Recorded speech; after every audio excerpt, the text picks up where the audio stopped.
ब्रह्मानन्दं परमसुखदं केवलं ज्ञानमूर्तिं द्वन्द्वातीतं गगनसदृशं तत्त्वमस्यादिलक्ष्यम् एकं नित्यं विमलमचलं सर्वधी साक्षिभूतं भावातीतं त्रिगुणरहितं सद्गुरुं तन्नमामि। नमामि सद्गुरुं शान्तं सच्चिदानन्दविग्रहं पूर्णब्रह्मपरानन्दम् ईशम् आनन्दिवल्लभं। नमो सद्गुरो तुकया ज्ञानदीपा, नमो सद्गुरो सच्चिदानन्दरूपा, नमो सद्गुरो भक्तकल्याणमूर्ति, नमो सद्गुरो भास्करा पूर्णकीर्ती। स्वयी भानुजो भानु आराधिला, दयाचा कोणी दीपको दिव्य झाला, हरिभक्तीला कोणी तारे समजता, नमस्कार त्यासी संत एकनाथा श्रीपादनाथं गुरुराजवर्यं मुमुक्षूणां ज्ञानदानैक्यलक्ष्यं श्रीकोटिक्षेत्रे निवासनं तन्नमामि वेदान्तविद्यां वरिष्ठं। सद्गुरुनाथ भगवान की जय। आता उपायवन वसंतो, जो आज्ञेचा आहे वतंतो, अमूर्तची परिमूर्तो कारुण्याचा। आता उपायवन वसंतो, आता या आणि मनोनी तरी हे शब्द ज्या वेळेला वाङ्मयात येतात त्याच्या अगोदर काहीतरी सांगितलेलं असतं, म्हणजे त्याचा असा अन्वय, त्याचा समन्वय त्या शब्दामध्ये संबंध म्हणतात. विषय, संबंध, प्रयोजन आणि अधिकार याला अनुबंध चतुष्टय म्हणतात शास्त्रामध्ये. कोणताही ग्रंथ पाहताना संत किंवा विद्वान ही चार त्या ग्रंथाचे, ह्या चार गोष्टीकडे चित्त देऊन त्याची मांडणी त्याला अनुसरून असेल तरच ते हातामध्ये घेतात, अन्यथा त्या ग्रंथाचा हात सुद्धा लावत नाही. आपण भक्ती करत असताना भक्तीमध्ये चार प्रकारची भक्ती आहे. एक द्वैती, एक अद्वैती, केवल अद्वैती, विशिष्ट अद्वैती. मग ज्यांचं वाङ्मय तुम्ही वाचायला घेणार आहे की ते आटोकाट प्रयत्न चालला तुमचा रात्रंदिवस बुद्धीचा निश्चय करण्याचा, आणि ते जर बुद्धीचा भेद तयार करत असेल तर तुमच्या सगळ्या प्रयत्नावर पाणी फिरलं ना, म्हणजे जे आहे सर बस जे आहे बुद्धीवर पाणी फिरलं ना. काय खावं, आरोग्य जर तुमचं आरोग्याला ते उपयुक्त ठरत असेल तेच खायला पाहिजे ना. मला पित्ताचा त्रास आहे आणि मी कसे चरत असं तर बाबा सारखं काही कुठे वेळ काळ नाही, काही नाही, तर मग घे त्रास करून पूर्वजी जे वेचं चोपले काय पुरवायचे ते तुला कोणी रोखले नको खाऊ म्हणून. पण जर आरोग्य पाहिजे आणि मी जिभेचे चोचले पुरवेल तर आरोग्य नाही मिळायचं, मग तकलीफ सहन करून चालू दे. मग आपल्याला काय घ्याने आहे बाबा, नाही काय घ्यायचं का. म्हणजे जर आपल्याला ते त्रासदायक आहे तसं खाणं, तसं खाण्याबरोबर तुमचे हे विचार सुद्धा तेवढेच महत्वाचे. जेवढं खाणं तेवढंच हे विचार. कोणाचंही वाङ्मय वाचा. गीता, श्रीमद भगवद्गीता जशी आहे तशी, नाव टाकायला काय लागते, जशी आहे तशी का ती. एक वरचं श्लोक त्याचा अर्थ फक्त तेवढंच जसं का तसे, आणि तिथून पुढे तर सगळं त्याच्या मताचं आहे, त्यांच्या मताचं. आणि हे वाङ्मय तुम्ही जर वाचाल तर कुणीकडे कुणीकडे जायचंय तुम्हाला ठाण्याला, ठाण्याला गेल्याशिवाय राहणार नाही, किंवा ठाण्याला जायचंय ठाण्याला गेल्याशिवाय राहणार नाही. मेंटल हॉस्पिटल केवढं जपायचे. साधकाने तर कोणत्याही प्रकारचं वाचन करू नये, पूजा अर्चा कर्मकांड सगळं बाजूला ठेवावं अनुभव घेतल्यानंतर वर्षभर. फक्त साधना आहे का साधना, साधना दुनी नाहीच, बेदुनी नाहीच आहे. साधकाच्या याच्यात बेदुनी नाहीये, बेक बेच. वर्षभर त्यांनी बेक बेच म्हणायचं, बेदुनी 4 वर जायचंच नाही. त्याच्यामध्ये वेळ घालवण्यात काय काय काय मजा काय आहे. पूजा अर्चन याच्यामध्ये ठीक आहे, ते पुढे पुढे त्याच्या ज्या वेळेला त्याची भूमिका त्याची येईल त्या वेळेला त्याला तो स्वीकारार येतो, ऑटोमॅटिक स्वीकारेल. ज्ञानोत्तर भक्ती ज्याला म्हणतात, ज्ञानोत्तर भक्तीमध्ये मग आता भक्तीची व्याख्या पाहून आपण ज्या मुद्द्याबद्दल बोलतोय त्या मुद्द्याकडे काय भक्तीची व्याख्या 14वा अध्याय जर आपण पाहिला तर 14व्या अध्यायामध्ये होका तरंगुल हानू, होका तरंगुल हानू परी सिंधुशी नाही भिन्न. तैसा ईश्वरी मी आणू नोहेची मा. जसा पाण्यातला ते काही ठिकाणी तो बिंदू आहे, तरंग आहे, तो पाण्याला सोडू नये का? पाणीच म्हणा ना त्याला, तरंग कशाला म्हणतात? तरंग म्हटला घोटाळा झाला. तरंग म्हणल्याने तरंग दिसल्याने काय द्वैत तयार होतं का? नाही, पाणी म्हणूनच पहा ना. व्यवहार तर तुम्हाला करताना कसा करावा लागेल? तुम्हाला जेवढं पाणी पाहिजे तेवढंच घेणार ना, म्हणजे तिथे तुम्हाला बिंदू पद्धतीनेच व्यवहार करावा लागेल. पण डोक्यामध्ये सिंधू हे ठेवायला पाहिजे एवढंच सांगितलंय ना तुम्हाला. डोक्यात काय ठेवायला सांगितलेले? व्यापक विचार ठेवा, परंतु वापर करताना मात्र तुम्हाला बिंदू म्हणूनच करावा लागेल, किंवा एमएल मध्येच घ्यावं लागेल. एखादं औषध बनवताना सिंधू घेऊन नाही ना जमणार. जसं अधिष्ठानाच्या ज्ञानाबद्दल महात्म्याने सांगायचं की बाबा रे, तुमच्या अंगावरती कपडे आहेत का कापूस आहे? तुमच्या आपल्या अंगावरती कपडे आहेत का कापूस आहे? कापूस आहे. अधिष्ठान दृष्टीने पाहिलं तर कापूस आहे. मग ते पातळ असो नाही तर धोतर असो. आणि या दृष्टीने तो आपण कधी सांगायचे, जगामध्ये ब्रह्मतिशय उघडे, एकची धागा नाना परी कपडे, धोतर आणि लुगडे, जगामध्ये ब्रह्मतिशय उघडे. म्हणजे ही दृष्टी कोणती? आणि ही दृष्टी आपल्याला प्राप्त करायची. यारे आत्मसुख उघडा ज्ञानदृष्टी, आणि यावेळी चावटी करूच नका. त्याच्या व्यतिरिक्त जेवढं आहे तेवढं चावटपणाच आहे. मग कितीही उत्कृष्ट असलं तरी, कितीही उत्कृष्ट. तर्की हाती गाड पै व्याकरणी चोखडा, तर्की हाती गाडा परी अध्यात्म ज्ञानी पुढा जातींदू तो म्हणलेला आहे. त्याला तर्कामध्ये गाडा पडले ते. व्याकरण शास्त्रात त्याचा कोणी हात धरणारा नाही. सगळ्या शास्त्रांचे उल्लेख केले त्या ठिकाणी 13व्या अध्यायामध्ये ते सगळ्या. पण म्हणले काही उपयोगाचं नाही. मोरांगी असोसे पिसे भरली की भाऊ असे, पण एक दृष्टीवेन तैसे झाले विद्वांसा. काय सिद्धांत मांडला की मोराच्या अंगावरती पिसा आहे, सहस्रनयन नाव आहे त्याला. किती डोळे आहेत त्याला? 1000 डोळे. कोणते? पंखाचे ते डोळे. पण मुख्य दृष्टीने आंधळा आहे. म्हणजे जी नजरेची दृष्टी आहे ना, तिने काय आहे तो तशी अनेक शास्त्राने मुखोद्गत आहे. परंतु एक अध्यात्मशास्त्र मात्र जे आहे, अध्यात्मशास्त्र कशाला म्हटलेले? ज्याच्यामध्ये आत्मा सांगितला त्याला अध्यात्मशास्त्र म्हटलेले. आणि त्याबद्दल मात्र काहीच ज्ञान नाही. आणि अशी मार्गदर्शक आहेत आम्हाला. आणि साधू संतांचं वाङ्मय परखडे. साधू संतांनी स्पष्टपणे सांगितले, ज्ञानदेव म्हणे भजात्मदेवाना खंडित सेवा करा. अनेक प्रमाणे तो विषय नाही आपला ताई. परंतु त्या दृष्टीनं जर पाहिलं तर हे जे तुमचा ज्ञान म्हणजे काय? मग ऐका, ज्ञानाचे लक्षण दासबोधामध्ये सांगितलं. ज्ञान म्हणजे आत्मज्ञान. पावे आपणासी आपण, या नाव ज्ञान. पण आपण आपणाला पाहणं म्हणजे काय? आपण आपल्याला देह मानला असेल आणि रोज आरसा घेऊन पाहत बसला, असा त्या ओळीचा अर्थ आहे का? तसा करण्याची शक्यता, दाट शक्यता त्यांना निर्माण झाली. म्हणून 15व्या अध्यायामध्ये 4थ्या श्लोकामध्ये स्पष्टपणे ततपदम तत्परिमार्गी तमोच्या खाली मग इदंती शिवाळले जे मी पणीविन डहारले, ते रूप पाहिजे आपले आपणच. मग ते पाहणे ऐसे असे विरा, जैसा नबडली या वेरा पुण्या उगमी झरा भरून टाके. हे पाहणं कसं सांगितलं? आरशात पाहतो तसं पाहणं नको बरं का अर्जुना. मग आज आपण आपल्याला पाहतोय, आपण साधना करताना आरशात पाहण्याची साधना चाललेली आपली सुद्धा.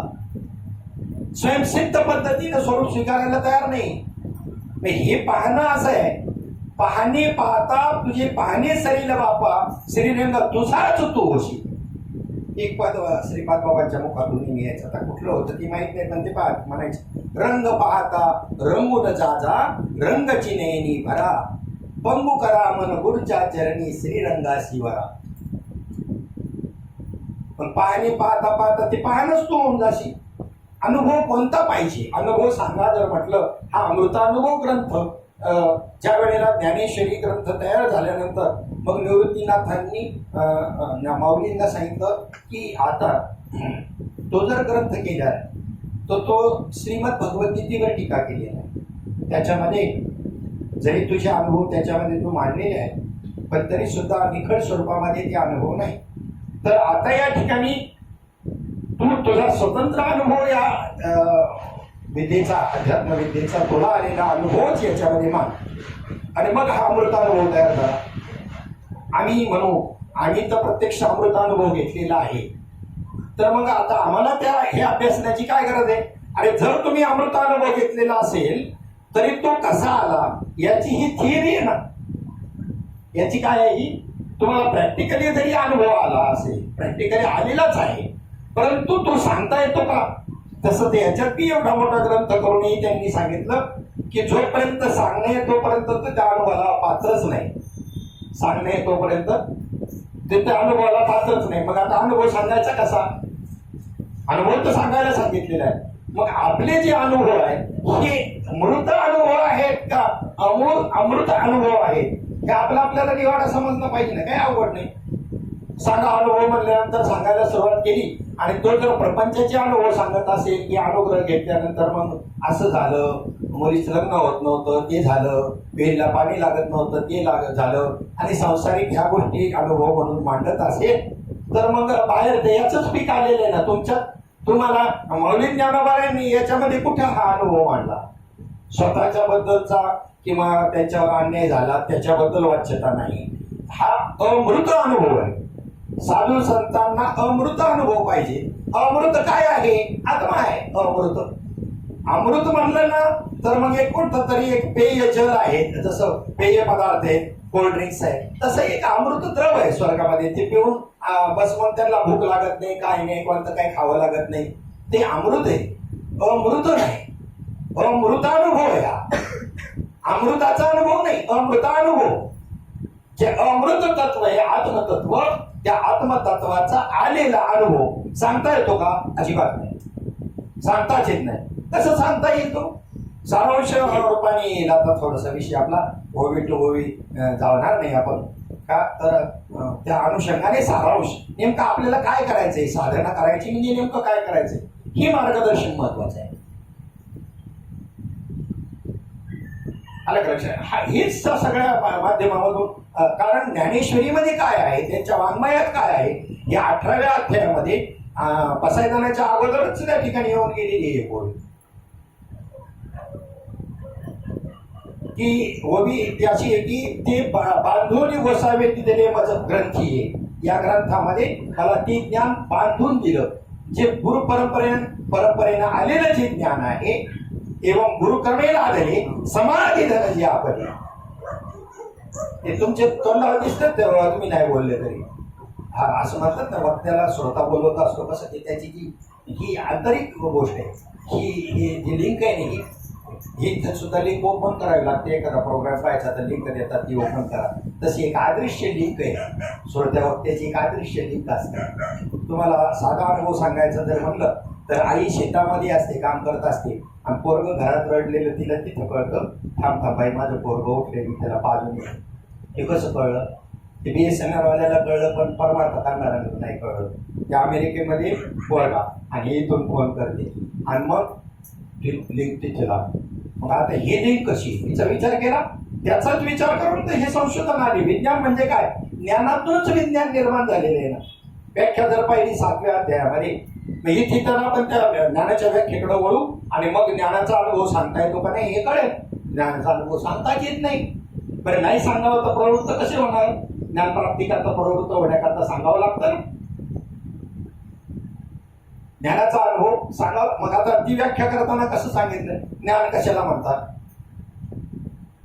जे अर्जुना तया नाव ज्ञान, मग त्याच्या अगोदरची ओवी तर को अंगी नेगी आईनी जायच्या. काय ती ओवी? थोडस सहकार्य करा. विचार मागुता पावली निघे, जाणीव चेतन रे. हा वा, असं बोलत चला. जाणीव चेतन रे, जाणीव जेथे न रिगे. पावर का नीट विचार करा. जाणीव जेथे न रिगे, विचार मागुता पावली निघे, आणि तर्कू अंगी नेघे आईनी जयाच्या. अर्जुना तया नाव ज्ञान. कसं काय ज्ञानात बोलणं संबोधन सांगा बरं. आणि बोलत असेल तर मग ते ज्ञान असेल का? हाच अमृतानुभव. जाणीव नेणीव भगवंतीने हा अमृतानुभव आहे. हे प्रमाण अमृतानुभवातले. भगवंताच्या ठिकाणी काय नाही, काय नाही, जाणीव बी नाही आणि नेणीव बी नाही. आणि तुम्हाला जाणवतं कसं काय? आनंद झाल्याचं कळतं ना तुम्हाला. आनंदाचा अनुभव तुम्ही मांडता म्हणजे जाणीव आहे. तुम्ही आनंद स्वरूप आहात आणि तुम्हाला आनंद प्राप्तीचे याड लागले, मूर्खपणा आहे. हा अमृतानुभव. बघा पटलं तर. कारण काय भूमिका आहे, कारण एक तर साधनाभिमान वाढलेला आहे आमचा. साधन करून करून आहे ना, साधनाभिमान वाढलेला आहे, तो कळत नसतो. तिथे जातपर्यंत तो त्या अभिमानाला धरूनच जावं लागतंय त्याला, पण त्याला बी सोडायचंय. साधन सोडायला सांगितलं तर साधनाभिमानाचं काय घेऊन राहिले. साधन सुद्धा तुमच्या गाव आल्यानंतर मग रिझर्वेशन केलेले, पण एसटीचं सीट सोडावंच लागेल ना. मग झगडा केला असेल बसाया करता त्या रिझर्वेशन नसेल तर, पण तुमचं गाव आल्यानंतर ती एसटी अजून पुढे जाणार आहे. तुमचं मुक्कामाचं ठिकाण प्रत्येकाचं एक वेगवेगळं, प्रत्येकाची भूमिका वेगळी आहे. त्या गाडीमध्ये बसलाय, जायचंय एक दिवस त्याला तिथपर्यंत जायचंय, जिथपर्यंत गाडी जाते तिथपर्यंत जायचंय त्याला, निश्चित जायचंय त्याला. आणि आता आज नाही जायचं त्याला, आज गावालाच जायचंय म्हणला, किंवा आज ओतूरलाच जायचंय, जत्रा आहे का परदिकेश्वराची म्हणलं ओतूरला जायचं, गाडी मस्त नगरला चालली, मला नाही जायचं नगरला. म्हणजे प्रत्येकाची भूमिका भिन्न भिन्न आहे. साधन जरी एक असलं तरी, आणि जाऊ द्या ती साधन बी संपत आहे. तृप्ती झाली जैसी साधने सरती आपैसी. आत्मदृष्टी तशी कर्मी नाही, कोणती कर्मी नाही. अरे निषिद्ध तर पहिलीच वाळून टाकलेली आहे त्यांनी, त्याच्या स्वप्नात बी नाही निषिद्ध कर्म काम्य कर्म करायचं. तर नियत कर्म करणं सुद्धा, आवश्यक कर्म करणं सुद्धा त्याच्या याच्यात राहत नाही. गणित गात्र झाला अंकार त्याचं, देह चालणे इतका नाही राहिला तर वाऱ्याने उडून जाईल अशी त्याची कंडिशन. म्हणजे आता पाच किती अंकार, किती लीन झाला त्याचा. बोलण्याला बी अंकार लागतो, सगळ्या क्रियांना काय लागतो, अंकाराशिवाय कोणतीच क्रिया होत नाही. चांगला आहे तो अंकार, त्याचा विषय तुम्ही वेगळा केलाय म्हणून वाईट वाटतोय, बाकीच काहीच नाही. कोणतंच तत्व वाईट नाही, त्याला तुम्ही परमात्मा विषय द्या, बस झालं, काम झालं. मन काय, तू मन येण्याची काही बुद्धी निश्चय आत्मज्ञान, मन बुद्धी चित्त अहंकार, ठीक आहे. अशी विषयातली वेगळी येतात ना, परमार्थातली वेगळी येत, तिथं असं काही नाही. तीच इकडं असली काय इकडं असली काय, त्यांचे विषय बदलायचा आहे ना, बाकीचं काय करायचं. ती जी काय आहे तीच असू द्या ना, वेगळं काय करत बसायचं. तर मग आता इथे तुमच्या काय करायचंय नेमकं, काहीच करायचं नाही. याचं नाव आहे अमृतानुभव, याचं नाव आहे परमात्मा. काही करणं म्हणजे कोणत्या भूमिकेत आले, काही करणं कोणत्या भूमिकेत आलं, जीवदशेत आलं. कर्तृत्व आणि भोक्तृत्व कोणाचे धर्म आहे. कर्तृत्व आणि भोक्तृत्व हे कोणाचे धर्म आहे, जीवाचे धर्म आहे. जीवदशेला त्याच्यामुळे तर आलो, पण परमार्थात आला तरी कर्तृत्व आणि भोक्तृत्व आहेच आहे, अजून वाढवलंय उलट. तुम्ही अजून त्याला माग पुढे डिग्र्या देऊन, इकडे शिकवून सुरुवातीला पण वेदांताचार्य, तत्वचिंतकन, भागवताचार्य, रामायणाचार्य, असा अपमानित केला पाहिजे. त्याला योग्य दिशेकडे येण्याकरता का सन्मानित केला पाहिजे. सन्मानाचं तर होत आला, सन्मानाला महात्मे हवा काढायची. बोललं गुंजाळ बाबांचं कीर्तन झालं सोनार पाड्याला, आणि पहा दोन्ही महात्म्यांची भूमिका कशी. वा वा वा वा वा वा, कोण बुधवारी बाबांना वा वा, खूप छान खूप छान, मस्त मस्त. आणि मोठे बाबा काय म्हणतात, काय छान, काय जमलं, अजिबात जमलं नाही. चमकलेच गुंजाळ बाबा, थोडस शांत होऊन गेलं, शांत. आणि नंतर बुधवारी बाबांना बोलतात की पहा म्हणले, तुम्ही जर असं जर म्हणले तर ते पुढे अभ्यास करणार नाही, बरोबर आहे म्हणूनच चालते असं आम्ही. तसं काय तुम्ही बी मानू नका, वाईट वाटू नका, छान झालं, परंतु तरी सुद्धा हे असं बोलायचं असतं का जेणेकरून तुम्ही अजून अभ्यास करून पुढे गेलं पाहिजे. म्हणजे उद्देश महत्वाचा आहे ना महात्म्याचा, बोलण्याचा मागचा काय उद्देश महत्वाचा. काही करणं हे कशामध्ये येतं, कर्तृत्व कशामध्ये येतं, जीवदशेला येण्याचं कारण कर्तृत्व आणि भोक्तृत्व हे दोन गुण स्वीकारले. आणि जीवनमुक्त किंवा महात्मा कोणत्या दशेत असतो, कर्म सोडून असतो का कर्म करत असतो. कर्म कोणत्याही प्रकारे सुटतच नसतं. सोडून म्हणजे तिथे याचा आग्रह चिवरी, जो एखाद्या रथाला बांधलेला आहे वरती, आणि तो रथ आता इथून ठाण्याला निघालेला आहे, आणि तो म्हणला मी नाही जाणार ठाण्याला, आता त्याला जावंच लागेल ना. तसं या देहाच्या माध्यमातून कर्मानेच बांधलेला आहे हा देह, तर तेवढं त्याला त्या देहाला भोगावंच लागणार आहे. मी हे करीन आणि मी हे करणार नाही, हा त्याचा आग्रहच आहे का दुसरं काय आहे. माऊली म्हणतात केवळ आग्रह आहे. त्यामुळं फरक मात्र अंतःकरण भूमिकेतला आहे. त्यांना काही फरक पडत नाही. कर्म आचरलं काय आणि नाही आचरलं काय, त्यांना काहीच प्रतिबंध नाही. कर्माचा प्रतिबंधच नाही जीवनमुक्ताला. जीवनमुक्त काय आहे, अंतःकरण विशिष्ट जीवाची व्याख्या करतानाच कशी केलेली आहे पहा विचार सागर. विशेष्य आणि विशेषण बरोबर विशिष्ट. विशेष्य काय आहे? कुटस्थ चैतन्य. तुमच्या शरीरामध्ये आत्मा कुटस्थ स्वरूपामध्ये आहे. आता तो कुटस्थ म्हणायचा म्हणजे शरीराच्या उपाधीमुळे त्याला कुटस्थ नाव पडलं. नाही तर आत्मा आतला आणि बाहेरचा व्यापक अशी वस्तू आहे. आत आहे म्हणून आत्मा आणि बाहेर आहे म्हणून त्याला परमात्मा म्हणलेले. आत्मा आणि परमात्मा काही भिन्न नाही. आतमध्ये आहे म्हणून कुटस्थ चैतन्य म्हटलेले आहे. दुसरं काय? मग ते कुटस्थ चैतन्याच्या सत्तेशिवाय कोणते बाकी सगळं जे आहे चैतन्य नाही तर सगळं जड आहे. प्राण जड आहे, तर मन जड आहे, बुद्धी जड आहे. हे कधी कळेल आपल्याला? अजून देह जड आहे हे कळा ना अजून नाही. अज्ञानी माणसाला अविद्या ज्याच्यावर आवरण आहे अविद्येचं त्याला देह आणि आत्मा एकच. मग त्याला ती चार वाकांची ती व्याख्या केलेली आहे. त्या संबंधाने तुकाराम महाराजांनी एका प्रमाणात देह हाची देव भोजन ते भक्ती आणि मरण ते मुक्ती पाखंड्याची. बघा हा परमार्थ. म्हणजे देहाचं तादात्म्यच जर सोडायला तयार नाही, मग देहाचं तादात्म्य सोडायला तयार नाही तर मग ते सोडल्याशिवाय तर आत्मस्वरूपाकडे जाता येत नाही. अमर आहा खरे की खोटे पहा शोधून. याला पुढच्या प्रचलनामध्ये काय सांगितलं? ह्या भूमिकेवर जाण्याकरता तुम्हाला काय करावं लागेल? न मना देह माझा आयसा आणि मग भरोसा कळेल. येणारा पहिला प्रतिबंध सगळ्यात जर आडवा येणारा कोणता जर असेल, कर्माच्या कारणामध्ये 18व्या अध्यायामध्ये 5वा 6वा श्लोक आला असेल, 7वा 8वा अधिष्ठानम तथा करता कर्णंच पृथक विधम विधाश्च पृथक चेष्टा असा तो श्लोक आहे. 5 कर्माची 5 कारणं सांगितली. त्याच्यामध्ये अधिष्ठान म्हणून देह झाला. त्यात कर्माचा वर्ग काय लागतो? कर्म करायला काय लागतं? कर्म करायला काय लागतो? देह लागतो. देह कार्य करायला सुद्धा देह लागतो. त्या तत्वाला देह धारण करावा लागला. हे अवतार जे आहेत नाही अवताराला देह धारण त्यांचा आणि आपल्या देहामध्ये काहीही फरक नाही. फक्त फरक आहे तो समजमध्ये फरक आहे. तोच सांगून राहिलेले. त्याला जीवनमुक्ताकडे आपल्याला जीवनमुक्त म्हणजे काय? आपल्याला कुठं नेलेलं आहे सद्गुरूंनी हे तपासायचे. हा आरसा आहे आपल्यासमोर. जीवनमुक्त म्हणजे काय? तर विशेष असणारं जे चैतन्य आहे आणि विशेषण म्हणजे अंतःकरण आणि मग कुटस्थ चैतन्य म्हणजे चैतन्याची साथ असल्याशिवाय अंतःकरण सुद्धा जड आहे. देह जड. जसा हा स्थूल देह आहे त्याच्या आतमध्ये सूक्ष्म देह आहे, त्याच्या आतमध्ये कारण देह आहे आणि एक महाकारण देह आहे. हे पिंडाची 4 देह आहे. तसे ब्रह्मांडाची समष्टीची सुद्धा पुन्हा याला व्यष्टी म्हणतात आणि याला समष्टी म्हणतात.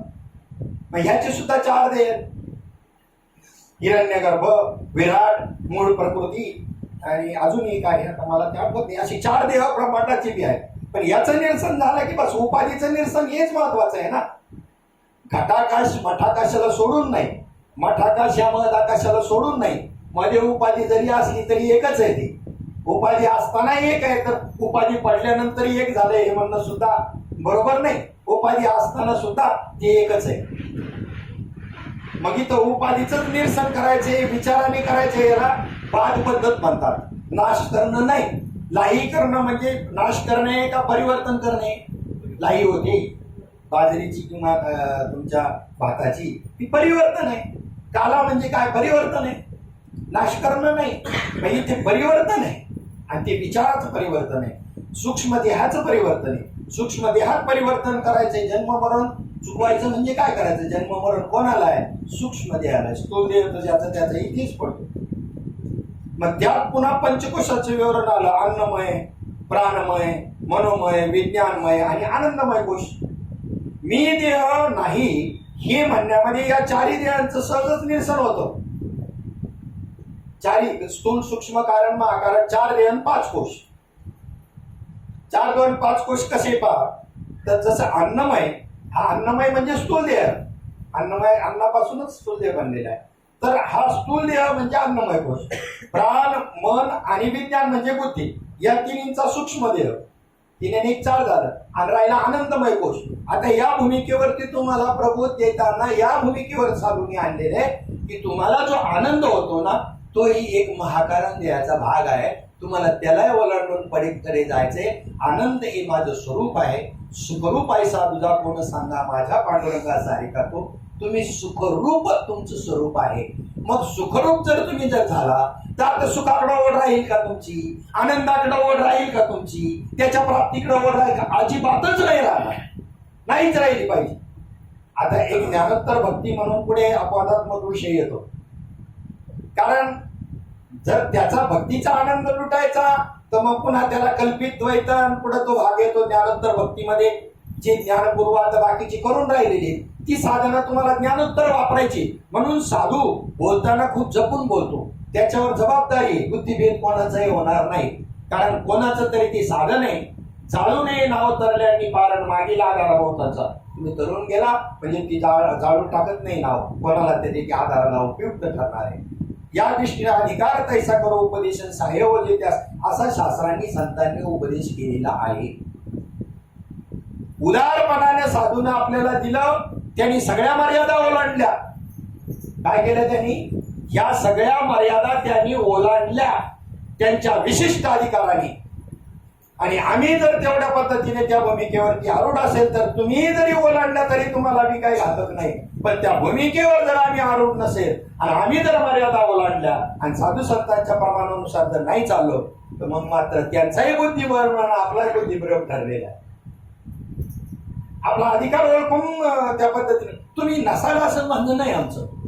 तुम्ही नसाल असं म्हणणं नाही. ज्याचं त्याने कधी हे लावून घ्यायचे, दुसऱ्याला लावायचंच नाही अजिबात. मी माझं मलाच लावून घ्यायचंय. ते परिवर्तन माझ्या समाज परिवर्तन म्हणजे काय? समाज परिवर्तन म्हणजे काय?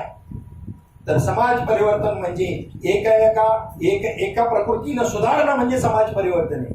एकेकाने सुधरत जाणं म्हणजे असा समाजात अर्थ सुधरत असतो. प्रत्येकाने आपल्यात बदल घडवून आणणं आणि अशी एक संघटना तयार होणं आणि मग त्या विचाराची तयार होणं आहेत ना. युनियन म्हणजे काय?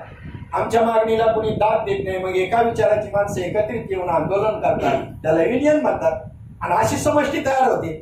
अनेक प्रकारची व्यष्टी, एकाच विचाराची व्यष्टी, अनेक प्रकृती एकत्रित आल्या आणि त्याचीच समष्टी बनली का? समष्टी अजून दुसरं काय आहे का? काय ब्रह्मांड म्हणजे काय?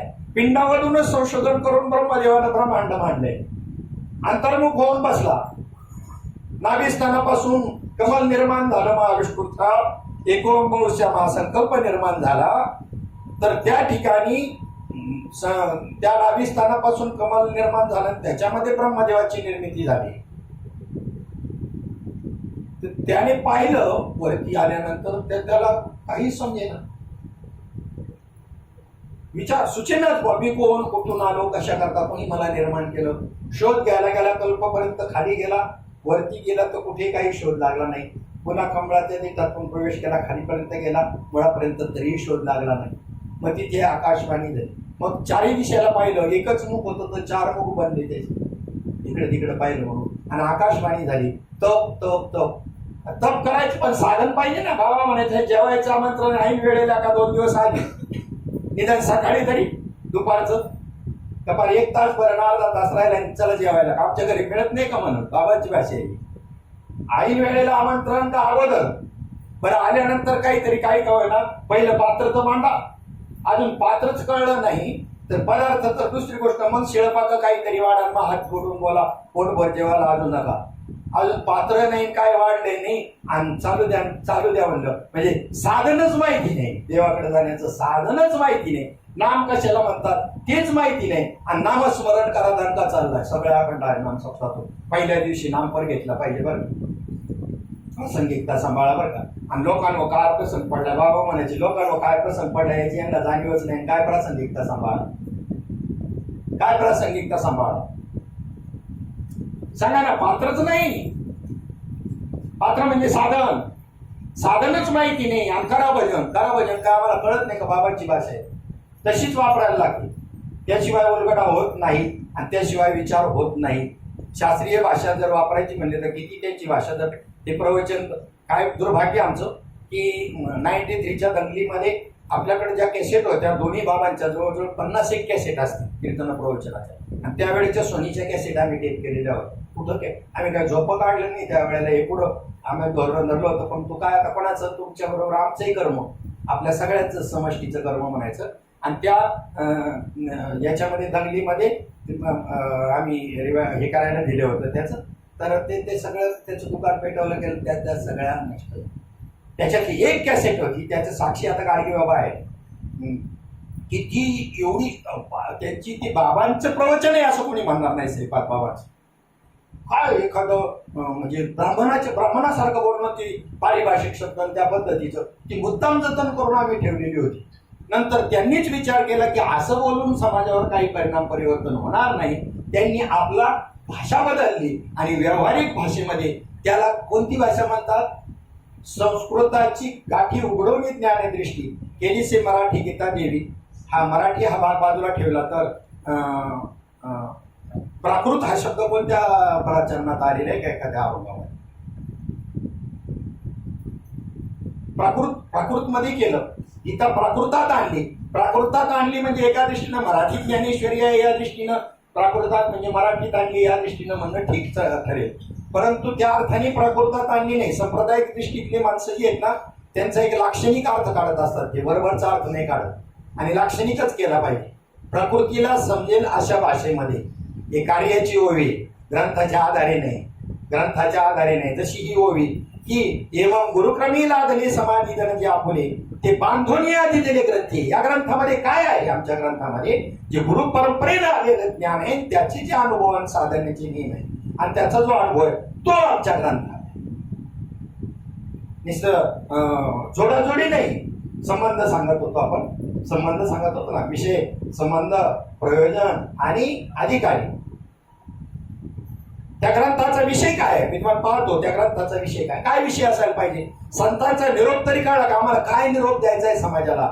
कीर्तन प्रवचन करताना अजून संतांचा निरोप काय द्यायचा आहे ना, मेसेज काय द्यायचा आहे तोच कळलेला नाही. कोणताही अभंग असो, कोणतीही ओवी असो, विषय कोणताही निवडलेला असेल तुम्ही समजा, परंतु तो विषय कळलेला तर पाहिजे ना पहिला. यांना काय निरोप द्यायचा आहे? परंपरेने महाविष्णूंनी काय निरोप ब्रह्मदेवाला दिला होता? ब्रह्मदेवाला येडा काय सुचत नव्हतं त्याला. सृष्टीच्या उपक्रमा पूर्वी गायोत्तमा वेडा ऐसा एकला ब्रह्मा होता, मज ईश्वराती ना ओळखे ना सृष्टीही करू शके, तो थोरू केला एके नामे जेने. आणि ते नाम दिल्यानंतर त्या ठिकाणी तेधवा रचिले विश्वजन तया वेद निर्देशासन. तेव्हा त्याला ही सृष्टी अरे त्याला एका दृष्टीनं आपण त्याला आध्यात्मिक दृष्टीकडे त्याच्याकडे नसेल तर साधू संतांनी मी त्यांना काय म्हणले, पण त्याला ती दृष्टी नव्हती असं म्हणणं सुद्धा ते आम्हाला धरून म्हणलेलं आहे. ब्रह्मदेवाला धरून नाही म्हणलेलं ते, असं मला वाटतं. ब्रह्मदेवाला धरून नाही म्हणलेलं ते, कारण पहिलं श्रीमद भागवतात साहित्य त्यांनी पहिली विनंती केली, मला तुम्ही कोणतंही काम सांगा, माझी काही तक्रार नाही, पण त्या गोष्टीचा मला अभिमान होणार नाही तर मी तुमचं काम करेल, नाही तर मला आवडण्याचं पातक लागलं तरी मी स्वीकारायला तयार आहे. काय ब्रह्मदेवाची बुद्धी आमच्या मनात तरी आलंय का कधी? असं आलंय मनात तरी कधी? ठीक आहे, चुकला असेल तिथे त्यांनी त्याला म्हणलं असेल ब्रह्मा डोळ्यासाठी वेदार्थ ना कळे. ही भूमिका आहे तुमची आपली आहे का ब्रह्मदेवाची? मी तर म्हणाल ब्रह्मदेवाची नाही आहे ना, तुमची आपली असेल म्हणून म्हणलं असेल, किंवा आली बी असेल क्षणिक त्याच्या ठिकाणी बी. आणि कन्या भोगण्यात का ब्रह्मदेव? सत्यलोकामध्ये एवढंसही असत्य ज्याच्या जीवनामध्ये नाही तोच सत्यलोकाला जायला पात्र ठरतो. सामान्य आहे का ब्रह्मदेवाच्या सत्यलोकाला जाणं जर एवढी अवघड गोष्ट आहे तर सत्यलोकातला ब्रह्मदेव कन्येबद्दल विषयाचा अभिलाष निर्माण करेल का? आमचं डोकं पोहोचलं नाही. वेदांताचा गोवा कन्या अभिलाष वेदी नाही असे सांगितले म्हणताना कळलं का काय? अध्यात्म ज्ञान ते जे ज्ञान आहे, अमृतानुभव जो आहे ना, तो कसा भोगायचा आहे? ज्ञानेश्वरीत अमृतानुभव नाही काय, फक्त विखुरलेला आहे लागोलाग सिद्धांत. आणि येथे स्पेशली विषय बनवला जाईल. हा ग्रंथ बनवताना स्पेशली विषय बनवलेला. त्याचं कारण असं आहे, अज्ञान घालवण्याकरता, अज्ञान घालवणं एवढं विशेष नाही, पण ज्ञान घालवणं अत्यंत अवघड काम आहे. ज्ञान जात नाही तोपर्यंत स्वरूपाला प्राप्तच होत. कारण प्रत्येक शब्द त्या शब्दाला अर्थ असतो. प्रत्येक शब्दाला काय असतो? तर एक शब्दाची शक्ती आहे. तो अर्थ म्हणजे शब्दाची शक्ती आहे. तुम्हाला शब्दाची शक्ती पाहिजे का? जायचं बाहेर पोरं खेळतात, एकाला जाऊन फक्त एखादी शिवी द्या म्हणजे शब्दाची शक्ती कळेल तुम्हाला काय असते ती. दोन चढवील आपल्याला तेव्हा कळेल शब्दाची. हे काम कोणी केलं? शब्दाच्या शक्तीने केलं. कोणत्या शक्तीनं? शब्दाच्या शक्तीनं. मग त्या शब्दाची शक्ती म्हणजे अर्थ. शब्द आहे, त्या शब्दाचा काय आहे? अर्थ आहे. पण अर्थ एकच असेल असं नाही. आपापल्या बुद्धीप्रमाणे कितीतरी अनेक शब्दामध्ये एक शब्द आहे, एका शब्दाचे अनेक शब्द असं भाषेमध्ये व्याकरणामध्ये आहे की नाही. मग कोणत्या वेळेला कोणता उपयोग करायचा इथे विवेकच पाहिजे. सैंधव हे घोड्याला बी म्हणलेले आहे, सैंधव मिठाला बी म्हणलेले आहे. सैंधवाने सांगितलं गुरुजींनी, म्हणजे हा काय घेऊन ये, जेवायला बसलाय गुरुजी आणि घोडा घेऊन यावं काय, ह्याला जजमेंट, याला विवेक म्हणतात. जेवायला बसलाय, सैंधव मागितलं तर मीठ आणायचं आणि प्रवासाला जाण्याच्या तयारीत तर मीठ नाही आणायचं, घोडा आणायचा, याला विवेक म्हणतात. महात्म्याने सुद्धा खंत व्यक्त केली, भाव तयार होऊन सुद्धा लोकांची पुढे प्रगती होत नाही आणि विवेकावर लोक जात नाही. काय करावं, विवेकावर जायला पाहिजे ना. काय विवेक तयार होत नाही. विवेक म्हणजे सामान्य गोष्ट नाही. एक सुविचार ज्याला म्हणतो, त्या सुविचारामध्ये विवेकाचा एक कोट्यावंश सुद्धा भाग नसतो, तरी हलवून सोडतो आपल्याला. काय आता व्हॉट्सअप हे सगळं काय चाललेलं आहे, पण येणं केलेत ना लोक, आणि ते काय त्या प्रत्येकाला उत्तर द्यायला तुम्हाला मोठ्या लोकांची काम आहे ती. अरे ह्याच्यामध्ये दंगल झालेलं तर उत्तर देत बसतो काय, आणि त्यांचे रेडीमेड फॉर्म्युले तुम्हाला नसेल कळलं तर बघा. त्याचा एक फॉर्मॅट ठरलेला आहे, एकाच वेळेला 2000 लोकांना जयहरी करून एका सेकंदामध्ये मोकळा होतो. खाली आपण काय टाकावं त्याचं उत्तर द्यायला टाइम नाही, तेव्हा आम्ही जागेवर आलो, पण लिहायला उगा जयहरी लिहू घालून राहिलो आपण. काय उपयोग आहे त्याला जयहरी म्हणण्याचा, तो आपला वेळ व्यर्थ खर्च करायला. त्याने फॉर्मॅट बनवले जयहरीचं आणि एका सेकंदामध्ये 2000 लोकांना मेसेज सेंड करून टाकतो, ग्रुप बनवलेले. आपण काही लिहिलं तर त्याचं उत्तर द्यायला वेळ नाही, तो पाहतच नाही. पुन्हा तुम्हाला कामाला लावलं त्यांनी. जर जागेवर या ना, स्थिर प्लॅटफॉर्म घ्या ना. आनंद लुटायचा आहे किंवा काही पाहायचंय ना, हा स्थिर प्लॅटफॉर्म घ्या. तो व्हायबल करणार आहे, वृत्ती चंचल करणारा प्लॅटफॉर्म आहे तो. ठीक आहे, आता काही गोष्टीला काही नाईलाज आहे. कुठे एखाद्या महात्म्याचं, जग प्रसिद्ध महात्म्याचं काही श्रवण करायला आपल्याला कधी भेटायचंय, निदान चला या निमित्ताने तरी त्याच्यामध्ये बघू. पण जिथे फेस टू फेस कळणार अवघड आहे, तर ते तसं कवा काढायचे, एवढं सोपं आहे का काय. मोबाईल मधून याच्यामधून ज्ञान होणं, तिथे शास्त्राने ज्ञान होण्याची शक्यता नाही. तर शास्त्रात काय ज्ञान आहे, शास्त्रात काय सामर्थ्य, ज्ञान करून देण्याचं शास्त्रात सामर्थ्य काय. तैसी आगवीच म्हणजे अध्यात्मशास्त्र आलं त्याचं. आगवीच मध्ये कोण सोडलं का, कोणला सोडलं का. तैसी आगवीच शास्त्रे अविद्या विनाशाची पात्रे, वाचून न होती स्वतंत्रे आत्मबोध करून द्यायला कुणी समर्थ नाही. का नाही समर्थ, कोण, गुरु बी समर्थ नाही. आता हे तर मोठं तुम्हाला हेच करण्याकरता दुसरं प्रकरण केलेलं आहे. सद्गुरु स्तवन यथार्थ गुरु समजून सांगितला माऊली ज्ञानोबारायांनी. तेच वारंवार ज्ञानेश्वरीमध्ये बाबा नेहमी उदाहरण द्यायचे. अर्जुना, तुम्हाला तत्वाने जाण रे, तत्वाने जाण. जेव्हा तिसऱ्या काळात प्रश्न उपस्थित केला की हे ज्ञान पूर्वी विवस्वानला सांगितलं, ईश्वाकुला परंपरा सांगितली, त्याने कोणाला तर भगवान अर्जुन म्हणतो, कालचा गवळ्याचा पोरगा तू सोयऱ्या म्हणला, किती खोटं बोलतो रे. विवस्वान आमच्या वाडवडिलांना सुद्धा त्यांच्यातून त्यांना माहिती आहे का नाही, तो विवस्वान नावाचा सूर्य, आणि तू आताचा कालचा गवळ्याचा पोरगा, तू म्हणतो का मी हे ज्ञान पूर्वी त्याला सांगितलं. त्यावेळेला तो काय म्हणतात, अर्जुनाला भगवंत काय म्हणतात, तुझे माझे बहुनिमी व्यतीत आणि जन्माने, तुझे आणि माझे अपरंपार भवतो जन्म, अपरंपार जन्म झाले, तुला त्याचं फक्त स्मरण नाही, मला त्याचं स्मरण असेल. काही विद्यार्थी त्याच्याशी बी आम्हाला काही घेणं देणं नाही. आम्हाला अस्तित्वावर यायचे, अस्तित्वाचा विसर कधी कोणाला नाही. आहेपणाचा विसर आहे कोणाला, आहेपणाचा विसर आहे. तुम्ही नित्य ज्ञानामध्ये, तुम्ही नित्य स्वरूप ज्ञानामध्ये नित्य आहे तुम्ही. फक्त ह्याला हे म्हणतात एवढंच माहिती नाही. होतं कधी आपण कधी पाहिजे खाल्लेला पदार्थ नसला ना, हॉटेलमध्ये जावं आणि ते खाण्याची इच्छा व्हावी, ते खाण्याकरता गेलं पण त्याचं नावच माहिती नाही, करावं काय. त्याला काय सांगायचं वेटरला, काय नाही सांगावं, गप बसून राहायचं आणि शेजारी कोणत्या टेबलवर पदार्थ तो दिसत असं म्हणायचं ते दे. आता काय करावं राव, आपल्याला माहितीच नाही. मग ते मिळतो ना, ते म्हणल्यानंतर त्यात तो देणार तो. दुसरं काय उपाय काय, दुसरा काय सांगत होतं, काय विषय चालू होता की त्याची तुला काय नाही स्मृती नाही आणि मला त्याची स्मृती नाही. तुमचं अस्तित्व तुम्हाला, तुम्ही कधी आगाम मरहा बोलूनच आहात. हे तिकडे मर असं जर एखाद्याला म्हणलं तर सहन नाही करती. माऊली म्हणतात सहन नाही होत कोणाला. का? तसं पाहिलं तर त्याला कोणाला सहन नाही होत. त्याचं कारण अंतस्तता विचार केला तर त्यांनी तो विचार केलेला नाही, पण सामान्यपणे त्याच्या बुद्धीमध्ये पक्क आहे की मी मरणार आत्मा नाही. कोणत्या बुद्धी त्याची बुद्धी कोणती? अध्यात्मज्ञान आहे त्याच्यात, पण कोणत्या बुद्धीने? सामान्य बुद्धीने. सामान्य इथे पाचीभूते इथे विद्यमान आहे या वातावरणामध्ये सामान्यत्वाने. लाकडामध्ये अग्नी सामान्यत्वाने आहे. मग तो विशेषत्वाला आणण्याकरता काय करावं लागेल? विशेषत्वाला आणण्याकरता काय करावं लागेल? घर्षण करावं लागेल. घर्षण केल्यानंतर लाकूड एकमेकावर घासल्यानंतर तो त्याच्यामधून तो प्रगट होईल. विशेषत्वाला आणावं लागेल. पुन्हा आता टायर मध्ये हवा आहे, पंक्चर झाला टायर, म्हणजे नेमकं काय झालं? टायर पंक्चर झाला म्हणजे हवा सर्वत्र आहे की नाही?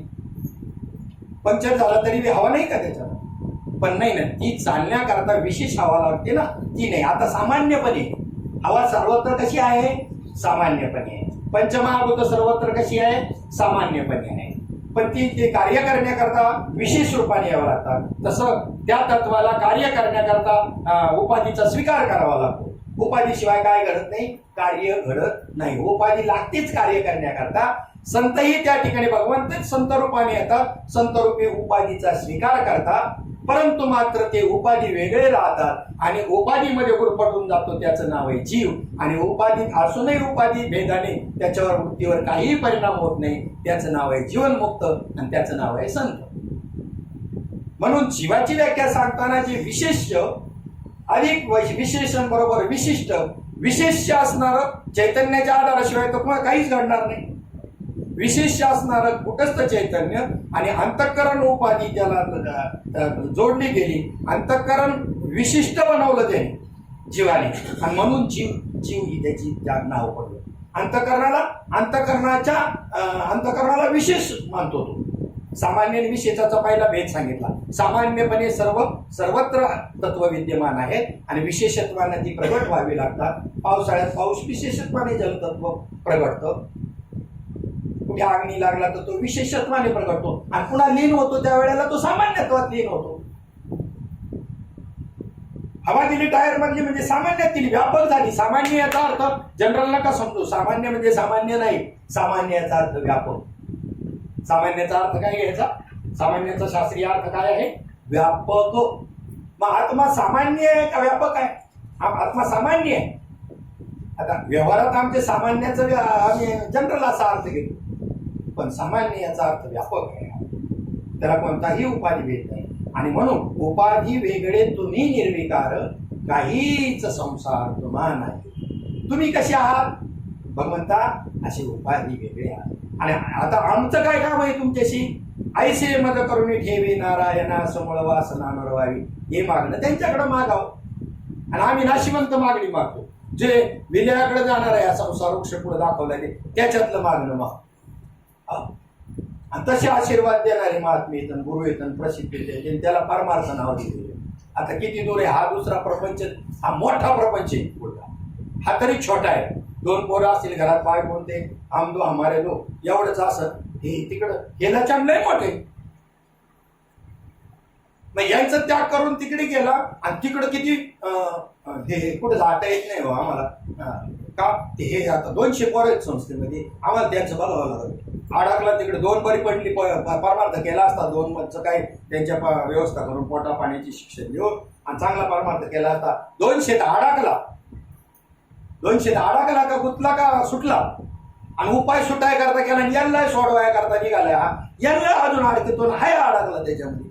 ज्ञानेश्वरी तो बी आलेली ऐक अकिंचनाची गोठी. साधूचं लक्षण सांगताना सांगितलं. ऐक नाही भागवतातली होय. ऐक अकिंचनाची गोठी पाची पालवा. ऐक अकिंचनाची गोठी पाची पालवा मोकळ्या गाठी. तेथीची ज्ञानी शेज घातली. अशी एक तुक राहते मध्ये. ऐक अकिंचनाची गोठी नाहीच आठवणार. आता ते एकदा त्याचं एक सूत्र असतं तेवढ्यात आठवलं तर ते आठवत असतं, हरकत नाही. हा वा वा. ऐक अकिंचनाची गोठी नाही मठ मठिका पर्णकुटी पाची पालवा मोकळ्या गाठी. ज्ञाने तेथेची शेज घातली. असे तिथं ज्ञान कळलं. पाची पालवा मोकळ्या गाठी. नाही मटमटिका करणं. आणि माऊलींनी त्या अर्थाने इकडे दुसरी शिष्यशास्त्रादी चेनी विलासी मठादी मुद्रेचेनी पैसे घातल्या की फासे निसंगादी. निसंग माणसाला सुद्धा ह्या भाषांमध्ये अडकवलेले. शिष्य परंपरा मठाधिपतीने अमुक आणि तमुक. अरे आता मला सांगा, तुमच्याकडे 1 कोटी रुपये आणि एकाकडे एकच 100ची नोट आहे. खोटे आहेत ते नोट. आता समजा त्याची मुदत संपून गेली, ती काही नोटबंदी केल्यानंतर जमा करायचा विषय संपला. आता ह्या 1 कोटीला काय किंमत राहिली? कचरा कचरा कागद डब्यात, कचऱ्याच्या डब्यात टाकून द्या. आता हे याला ओझच आहे का काय? आणि 100 वाल्याचं लय शॉप आहे, चालता चालता दिली टाकून झाला मोकळा. हे यांचं झंझट केव्हा मिटायचं? हे 2 पोर यांच्यात राहून सुद्धा हा अलिप्त राहू शकतो आणि हा इकडे त्यांना त्या करून तिकडे गेला झंझाळ वाढवले. हा अडकला का सुटायची लक्षण. तसं तर ही कोणती कंडिशन परमार्थाच्या आड येत नाही. हा स्वतंत्र सिद्धांत. स्वतंत्र परिस्थिती कोणतीही, प्रपंच कोणतीही परमार्थ करणाराला अजिबात आड येत नाही. अजिबात नाही. का आड यावी? पूरक आहे उलट ती. आम्ही तर सांगतो किती पूरक आहे. 4 दिवसाचे ड्रेस इस्त्री करून आयती तयार असतात घरामध्ये. आपण अगदी फक्त सांगणार करायचे आता एकटे जायचे. आणि हेच जर तुम्ही एकटे असेल किंवा आता नर्मदा परिक्रमेत होतो तर आम्हाला धुणे का दुसरं कोण आहे? जे काही करणे ती. मग तुम्हाला सगळं बाकीचं आहे. हे बाकीचा उरलेला वेळ, तुमची ड्युटी सोडून बाकीचा उरलेला वेळ जर तुमच्याकडे मुमुक्षुत्व असेल, तळमळ असेल, साधक दशेत असाल तर एवढासाही वेळ तुम्ही जाऊ द्याल का? अजूनही आम्ही साधक म्हणताना विचार करतो का जेवढं महत्व आम्ही वेळेला द्यायला पाहिजे, पैशापेक्षा कशाला जास्त महत्व द्यायला पाहिजे? वेळेला. ज्यांनी आपला अमूल्य वेळ त्या ठिकाणी वाचवला आणि योग्य सत्काराने लावला, त्याच्यामध्ये त्याला त्यापर्यंत त्या किती प्रगती होईल, त्याला किती आनंद मिळेल, किती प्रगती होईल, त्याची किती परिवर्तन होईल. थोडे आहे पण चित्त साह्य साध्य. म्हणजे आता इथे उपाधी सुद्धा आड येत नाही. उपाधी सुद्धा वस्तुस्थिती एका कल्पना आहे. माया ही उपाधी आहे, वस्तुस्थिती एका कल्पना आहे. हे वृक्ष दाखवताना काय दाखवलेले? कल्पित आहे का? मग त्याच्या निरसनाचा मुद्दे सांगत असताना 15व्या अध्यायामध्ये शशविषाने काय मोडावे, गंधर्व दुर्ग काय पाडावे, व्हावे मग तोडावे खपुष्पकी. हे सांगताना मिथ्यात्वाचाच निश्चय करायला सांगितलाय प्रपंचाबद्दलचा, का अजून वेगळं काय करायला सांगितलंय? तर सोडून कुठं जायला सांगितलंय?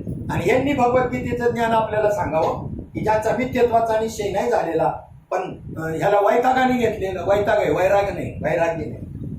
आणि वैराग्य विरक्ती ही तुमच्या असलेल्या ठिकाणी निर्माण होईल. विषयाबद्दलची आसक्ती नष्ट होणं, इहलोकापासून परलोकापर्यंतच्या प्राप्त विषय भोग, अनुकूल प्राप्त विषय भोगाच्या त्यागाचं नाव आहे वैराग्य. आणि भाऊ केला वैराग्याचा. गाथा आपलं भंडारा डोंगरावरती आपला चिंतन सप्ताह चालू होता. आणि चिंतन सप्ताह त्याला पहिला सुरुवातीला तिथून पुढे इतरत्र चालू झाला. पहिला तिथे हे शेवगावची मंडळी करायची भोसले गावात. आणि त्यावेळेला तिथे एक 8 वर्ष तिथे एक मुलगा राहत होता, तरुण मुलगा चांगला, गाथेचं चिंतन करायचा. जवळजवळ मुखत गाथा झालेली होती. किती वैराग्याचं जीवन असं, माधोकरी मारून त्या गुहेमध्ये राहायचं, उघड्यावरती याच्यावरती थंड पाण्याने स्नान हे सगळं करायचं. आणि योगायोगाने तो तिथं आला श्रवण करायला. आल्यानंतर आम्ही अशी चर्चा झाली, नंतर कार्यक्रम झाल्यानंतर त्यांना स्पष्ट सांगितलं वैराग्याला तुमचा आमचा नमस्कार आहे, पण वैराग्य आणि विवेक ह्या आमच्या भूमिकेतून नाही, ते माऊली ज्ञानोबांच्या भूमिकेमधून त्यांचं थोडंसं तुमच्यासमोर मागणी मांडतो. तुम्ही ज्ञान महत्वाचं आहे का वैराग्य आणि विवेक महत्वाचा आहे? तर ते म्हणले ज्ञान महत्वाचं. तर त्याचा शोध घेतला का, त्याचा अनुभव घेतला का, ते पहिलं करा. कारण ते ज्ञान पैगा भरवे त्याच्या अगोदरची ओवी त्यांना सांगितली, जिथे विवेकाचाही सोसू तुटे, वैराग्याचाही पांगू पेटे, आणि जे तर न पाहता सहज भेटे आपण पे, ते ज्ञान. म्हणजे श्लोक आला तद्विद्धी प्रणिपातेनं, आणि त्याच्या खाली ओवी आली ते ज्ञान पैगा भरवे. पण ते ज्ञान पैगा भरवेनी वरच्या ओवीचा संदर्भ मध्ये श्लोक आला तरी संबंध सोडला नाही. ही अशी ज्ञानेश्वरी संत वाङ्मयास आहे. संबंध म्हणजे अनुसंधान. मी तुम्हाला विषय, संबंध, प्रयोजन आणि अधिकारी या चतुष्टयावरती बोलून राहिले. साधन चतुष्टय अंत हे साधन चतुष्टय, विषय, संबंध, प्रयोजन आणि अधिकारी. त्या ग्रंथाचा विषय काय आहे? या सगळ्या ग्रंथांचा विषय आहे आत्मा. काय आहे? सगळ्या ग्रंथांचा विषय काय आहे? आत्मा. आणि तो आत्मा त्या ठिकाणी, तो आत्मा ब्रह्म आहे. तुमच्या देहापुरता तो मर्यादित नाही, व्यापक आहे. एवढाच विषय समजून घ्यायचा. अन्य विषय नाही कोणत्याही संत वाङ्मयाचा. परंपरेने प्राप्त झालेले जे जे काही परंपरा असतील ना, त्यांच्याकडून परंपरेनं आलेलंच वाङ्मय पाहिलं पाहिजे, हे मला सांगायचं. परंपरेनं आलेलंच पाहिलं पाहिजे. त्या ग्रंथाचा विषय, त्यानंतर विषय झाल्यानंतर पुढे सारखा, ह्या बाजूला सारखा थोडस, विषय झाल्यानंतर मग प्रयोजन म्हणजे हेतू. हेतू काय? हेतू जीव ब्रह्म आहे ते हेतू आहे. जो विषय तोच हेतू. जे विवेक चूडामणी ग्रंथामध्ये विवेक चूडामणी ग्रंथामध्ये एक श्लोक आला. त्या काळामध्ये 1 कोटी ग्रंथ हिंदू संस्कृतीचे असतील अंदाजे. म्हणून तर शंकराचार्यांनी तो श्लोक केला. श्लोकार्धेन प्रवक्ष्यामि यदुक्तम ग्रंथ कोटिभिः. जरी कोट्यावधी ग्रंथ हिंदू संस्कृतीचे असते त्या काळात, म्हणजे तो काळ कधीच आहे. आज शंकराचार्यांचा काळ तुमच्या माऊलींच्या बी अगोदरचा, सरासरी इसवी सन 600-700. मग त्यावेळेत 1 कोटी ग्रंथ जर हिंदू संस्कृतीचे, आता तर 10-1 कोटी तर नक्कीच असतील. आमचे बाकीचे आम्ही त्याच्यावर लिहिलेले ज्ञानेश्वरी विज्ञान काय, आमचं अजून दुसरं काय, कोणचं काय. पण त्या सगळ्यांचं सार मी तुम्हाला सांगतो. श्लोकार्धेन, अर्ध्या श्लोकामध्ये सांगतो. पूर्ण श्लोकाची सुद्धा आवश्यकता नाही. आणि हा संतांचा निरोप. मी म्हणलो ना, संतांचा निरोप काय द्यायचा आहे यांना हे सांगणाऱ्यालाच कळलेलं नाही. ग्रंथ अनेक असले तरी ग्रंथांचा विषय एक आहे. काय विषय? आत्मा हा विषय. आणि आत्मा व्यापकत्वाने तोच ब्रह्म आहे, आत्माच ब्रह्म आहे. हा ग्रंथांचा आणि संतांचा विषय आहे, साधूंचा निरोप आहे.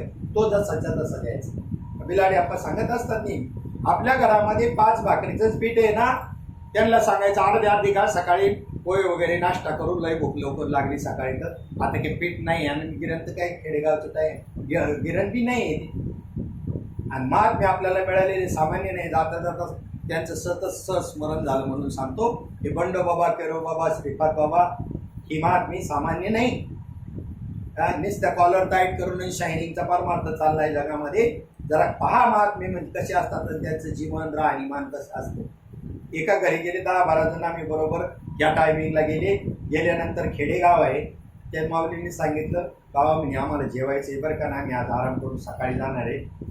बाबांना बाजूला घेतलं. मी ताईंनी सांगितलं, बाबा फक्त 4-5च भाकरीचं पीठ आहे, आता कसं काय करावं? म्हणजे 4-5 भाकरीचं पीठ असेल ना तर तेवढंच खाऊ घाला ना, त्यात राख मिसळून त्याच्या 12 भाकरी करून खाऊ नका घालू लोकांना. मग त्यांनी सांगितलं काही हरकत नाही, जात आहे मागच्या पडवीमध्ये, ठीक आहे. मग तिथे दाणे नेऊन ठेवा, मागच्या पडवीमध्ये दाणे नेऊन ठेवा जात्याजवळ. आम्ही करतो काय करायचं ते. आणि इकडे सांगितलं आम्हाला डबे भरून द्या, बाहेर जायचं. तिघांनी बी, बंडो बाबा, केरो बाबा, श्रीपाद बाबा, तिघांनी डबे भरण्याचं नाटक केलं. बाहेर गेल्याचं तिकडे जाऊन पाणी ओतून दिलं, मागून पडवीकडून आले आणि तिघांनी दळलं. इकडे भाकरी करायला सांगितल्या, हे बसले आपले चर्चा करत काही. आणि तिकडं दळायचं काम चालले, इकडं पीठ येते. सगळ्यांना 10-12 भाकरी, 15-20 भाकरी काय बनवायच्या त्या बनवल्या. आणि मग आम्ही तिकडून आलो, पुन्हा डबे उचलले. मी इकडून आलो. म्हणले काय भाऊसाहेब एवढा वेळ? 2 नंबरला गेले एवढा वेळ? नाही गेलो तिकडं. आणि मग आमच्या अध्यात्माच्या काही गोष्टी रंगल्या. आणि त्यामुळं म्हणजे ते बंडोबाबांनी तर म्हणे एखाद्या पोराने शिकेली असेल तर त्याचं बोललं व्हावा. बघा नाही, हे शायनिंगवाले आता काही दिवसांनी हेलिकॉप्टर घेतील. ह्या गाड्या सामान्य गाड्या तुमच्या सोडा, हेलिकॉप्टर घेतील. हेलिकॉप्टर त्याला काय एवढा भव्य दिव्य सप्ताह. पण निरोप साधूचा काढला का? आमचं काय जात नाही, तुम्ही अजून भव्य दिव्य करा, ते बी ठीक आहे, काय हरकत नाही, आमचं काय म्हणणं नाही. लाज वाटावी. साधू संतांनी काय पद्धतीनं परमार्थ केला. आणि आज समाज बी असा येडा आहे. आणि हा हे टाकतो त्याच्यामध्ये व्हॉट्सअपला, हेलिकॉप्टर गेलो तुम्ही कार्यक्रमाला, लाज वाटू नये. याला गेला होता तर गप बसना, गेला असेल हरकत नाही, गेला चांगली गोष्ट आहे. तुझं पदर मोठ करून गेला, समाजाकडून नसतील घेतले ना, समाजाकडून घेऊन जाऊ नये. आपल्या खिशात पदर खर्च असतील तरच बाबा म्हणायचे, कार्यक्रम स्वीकारायचे आणि जायचे. आम्हाला स्ट्रिक्ट वॉर्निंग दिली आणि त्यांच्या नियमाप्रमाणे आतापर्यंत चालले. तेवढेच आमच्याकडे, बाकीचं आमच्याकडे ज्ञान नाही. आणि प्रेम म्हणाल तर माझ्या इतका कतरूड माणूस कोणी नाही. प्रेम तर आपल्याकडे बिलकुल नाही, दाखवायपुरतंही नाही. तर बाकीचं प्रत्यक्षात कशाला म्हणतात माहितीच नाही मला. तेवढंच आहे आमच्याकडे भांडवल, दुसरं काय नाही. त्या भांडवलावर चालले, ते बरोबर चाललंय का चूक चाललंय काय माहिती, चालेल. पण साधूचा निरोप जसाच्या तसा, मिक्सिंग नाही, जसा असेल तसाच. तेवढं मात्र त्यात बदल. म्हणजे विषय समजावा लागतो तेव्हा साधूचा निरोप बरोबर सांगता येतो. विषय झाल्यानंतर दुसरा भाग आहे तो कशाचा आहे? संबंध. संबंध हा शास्त्राच्या दृष्टीने जरी असला तरी संबंध हा दृष्टी इकडं परमार्थिक दृष्टीनं, परंपरेच्या दृष्टीनं त्याला अनुसंधान असतं. अंतरीचे धावे स्वाभाविक आहे. ज्या वेळेला माझं आतमध्ये अनुसंधान लागलेलं असेल तरच बाहेर मी त्या विषयाला धरून बोलणार. नाही तर घेतलाय एक विषय आणि चाललाय भलतीकडं, हे कधी होतं? अनुसंधानावर नाही, वक्ता अनुसंधान, त्याला संबंध म्हणतात. आणि मग अनुसंधानावर असणारा वक्ता अख्खी गीता त्या ठिकाणी गीतेवर भाष्य करत असताना मध्ये श्लोक आला तरी पूर्व संबंध सोडलेला नाही. मध्ये तद्विद्धी प्रणिपातीनं आलंय पण वरती वैराग्याचा पांगू पेटेचा संबंध सोडला नाही. ते ज्ञानाने निर्देश करून वरच्या ओळीकडे संबंध धारण केलाय. अरे कुठून ज्ञानेश्वरी वाचावी असा प्रश्न पडतो. वाचायला घेतली का त्याच्या मागं जावं वाटत तर पहिल्या ओळीवर येतोय माणूस. एवढा संबंध सांभाळलाय, याला संबंध म्हणतात शास्त्रात. विषय संबंध, त्याच्या प्रयोजन म्हणजे हेतू काय हे सांगत असताना मी तुमच्यासमोर एक श्लोक उपस्थित केला होता. श्लोकार्धेन प्रवक्ष्यामि यदुक्तम ग्रंथ कोटिभिः. काय अर्ध्या श्लोकामध्ये सांगतो, शंकराचार्य सांगतात, ब्रह्म सत्यम जगन्मिथ्या जीवो परब्रह्मैव नापरः. असा होता अर्ध्या श्लोकामध्ये सांगायचं म्हटलं तर ब्रह्म सत्यम या प्रतीतीपर्यंत आपण आलेलो आहोत. मी अजून जगन्मिथ्या या प्रतीपर्यंत मी अजून आलेलो नाही.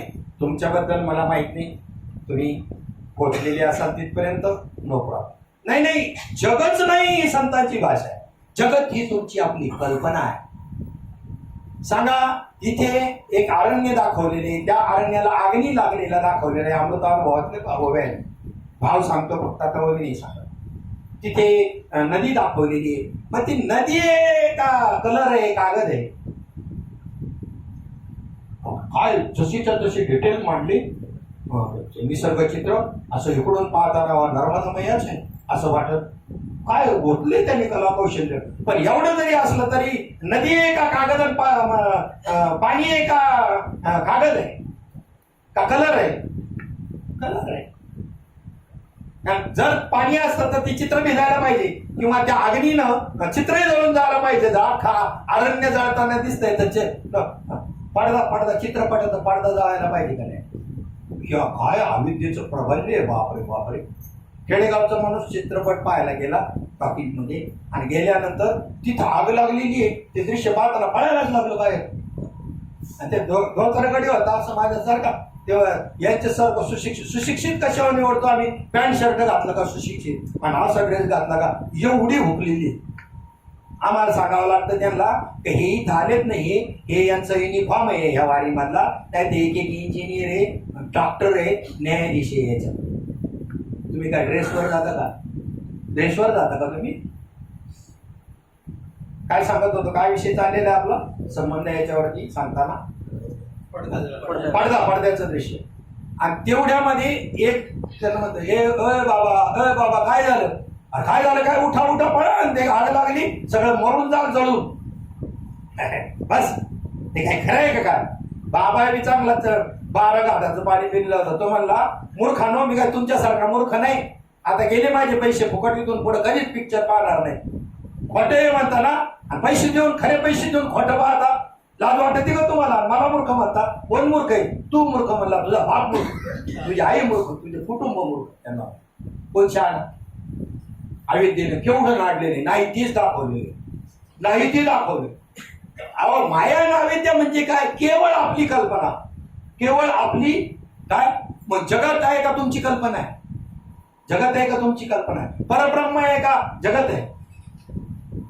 जगत आहे. तुम्ही काय करावं? पण बुद्धी तशी नाही, आपली बुद्धी तशी नाही. तुमच्या वृत्तीवरती हे होऊन म्हटलंय नको ते जगत आणि जगताच्या कल्पना, आणि त्याच धरून त्या दृष्टीनं पाहतोय साधूला सगळं जगत जगत न दिसत अत्यंत अभाव आहे, अत्यंत अभाव आहे जगताचा. नाहीच, जगतच नाही. दिसू द्या, काय हरकत नाही, पण त्याला सत्यत्वाची भूमिका दिली तेवढी तर काढा. ते मिथ्या आहे एवढं तरी त्यांना दिसल्याने काय फरक पडत नाही, दिसल्याने असल्याने काय फरक पडत नाही. फक्त त्याला जो भाव तुम्ही दिलाय ना, जे अंग दिलाय ना तुम्ही, त्याला सत्यत्व मानून त्याला तर आता फाडणार आणि त्यांनी फाडल्यावर तुला मग काय फाडणार, त्याला पडला फाडणार. सत्यत्वाचं अंग दिलं. काय साधू भेटावं एखादा, असं काय त्यांचं आचरण आणि तत्वज्ञान त्यांनी आचरणातून दाखव. गावडे बाबांचं उदाहरण सांगतो. काय हे शिकण्यासारखं आहे. साधू जीवनात आला तर शास्त्रापेक्षा जास्त शिकून जाईल, शास्त्रापेक्षा जास्त शिकून जाईल. त्यांच्या गावचं डोंगरगंज आहे अधिकारी आत्माराम चांगला अभ्यास आहे अधिकारी. आणि गावडे बाबांचं त्यांचं कुटुंबाचं जमिनीवरून वाद तयार झाला. कारण नाही ते कोणला इथं अवताराला पुरं पडलं नाही. रामाने ते आचरून दाखवलं, वियोग हे सगळं काही लीला ठरल्या त्या. का जीवनमुक्त स्थितीमध्ये आचरण केल्यामुळे लीला ठरत असतात त्या. आणि त्याच्या आहारी गेल्यानंतर जीवदशीमध्ये तो गुरपटला जाऊन जन्ममरणाच्या फेऱ्यामध्ये अडकतो. आणि जो त्या ठिकाणी अंतःकरण विशिष्ट बनवत नाही, अंतःकरण उपहित बनवतो, त्याला वाद नाही, त्याला जीवनमुक्त म्हणतात. अंतःकरण उपहित म्हणजे काय, अंतःकरण विशिष्ट म्हणजे सांगितलं. अंतःकरणाचे सगळे धर्म आपल्यावर लादून गेलं, या नाव जीव असे म्हणतात. जीवाची व्याख्या सांगितली, विशेष अधिक विशेषण बरोबर विशिष्ट, कर्तृत्व आणि भोक्तृत्व लादून घेतलं. प्रपंचाचं नाही ते इकडे आता परमार्थातलं लादून घेतलं. नियोजन करायचं म्हणजे सोपं आहे का, लाखो लोकांचं नियोजन करायचं म्हणल्यावर कर्तृत्व भोक्तृत्व लादून घेतलं म्हणजे जीवदशात ना. मग ब्रह्मेशानाप्रती ब्रह्मदेवापर्यंतच झाली. बाकीचं कर्मकांड करून आणि पूजा अर्चन करून त्याच्या पुढे ब्रह्म नाही होणार. तुम्ही वरती पाहता ब्रह्मच आहे, बघा वरती ब्रह्म दाखवले. इकडे किती यथोचित कर्मकांड करून कुठपर्यंत जाणं घडेल तुमचं, पुण्यकर्मानं ब्रह्मदेवापर्यंत. मग आम्हाला ब्रह्मप्राप्ती करायची का ब्रह्मदेवाचं पद प्राप्त करायचं. ब्रह्मदेवाचं पद नाशी म्हणतंय, ब्रह्माधिक पदी दुःखाची शिराणी तेथे चित्त जणी जडो देशी. तर तसं काय करू नको. अनेक न लगे माईक पदार्थ तेथे माझ्या अर्थ नको देवा. ते माईक आहे. माईक म्हणजे असलेलं का नसलेलं, मृगजळ असलेलं का नसलेलं. नसलेलं म्हणायला तयार नाही. दिसतं म्हणून आम्ही सत्य मानलेले. मग जगात दिसतं म्हणून आम्ही सत्य मानले. जगताला सत्यत्व देऊ नका ना तुम्ही. बरं, जगताला आधार कोणाचा आहे, अज्ञानाला का आधार कोणाचा आहे, ज्ञानाचा आधार आहे. अधिष्ठान पाहिजे ना, चैतन्य पाहिजे ना. मृगजळ भासायला सत्य अधिष्ठित सूर्य पाहिजे ना. चंद्राच्या चांदण्यामध्ये मृगजळ भासतं का, सूर्याच्या तीव्र प्रखर प्रकाशामध्ये मृगजळ भासतं. अज्ञानाला कारण ज्ञान, ते ज्ञान बी आम्हाला हे वृत्तीरूप ज्ञानाचा धिक्कार करण्याकरता तिसरं प्रकरण आहे, वाचारून हार परिहार. अज्ञान घालवण्याकरता ज्ञानाची गरज आहे, परंतु ते अज्ञान जाऊन ज्ञानही नुरे. ज्ञानेश्वरीतच सांगितलं अमृतानुभव. अज्ञान जाऊन काय, जाऊ द्या आता ते थोडंसं क्लिष्ट वाटेल. सोप्या भाषेत हरिपाठ तुमचा पाठ आहे. सोप्या भाषेत सांगायचं म्हणलं तर साधुबोध झाला, न उरोनी उरला, नुरोनिया ठेला. नुरोनी ठेला म्हणजे न उरून उरला. आता हा न उरून कसा उरला, मग सांगितलं ना, अग्नी सामान्यपणे सर्वत्र आहे, वायू सामान्य म्हणजे व्यापक. न उरून उरला म्हणजे स्वरूपाने उरला. कसा उरला, त्याला स्वरूप म्हणतात. रूप आकाराला असतं आणि स्वरूपाला रंग नाही, रूप नाही, स्वरूपाचं लक्षण स्वरूपाकडे जात. आणि कापुराच्या वाती उजळल्या ज्योती ठाईच समाप्ती साधूचा बोध. असं काम बोध उरतो का. भजन कशाचं करता, कशाचं भजन करायचंय, नाखंड करायचंय, कशाचं करायचंय, जरा याच्या करता अमृतानुभव समजून घ्यायचं. कोणाचं कोणी भजन करायचंय, ज्याचं त्यानेच भजन करायचंय. देवतांची कराल तर वायाला जाल ना.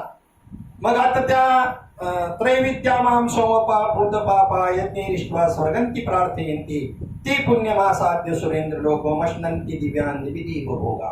पुण्याची पावटी सरे सवेची इंद्रपणाची ओटी उतरे येऊ लागती माघारे मृत्यू लोका. ही त्या पदांची कंडिशन आहे. ब्रह्मदेव सांडव निमत भजन भागवत इंद्रादी देवांचे करिता पूजन ते देव मृत्यूग्रस्त पूर्ण मा भजत्याचे मरण कोण वारी.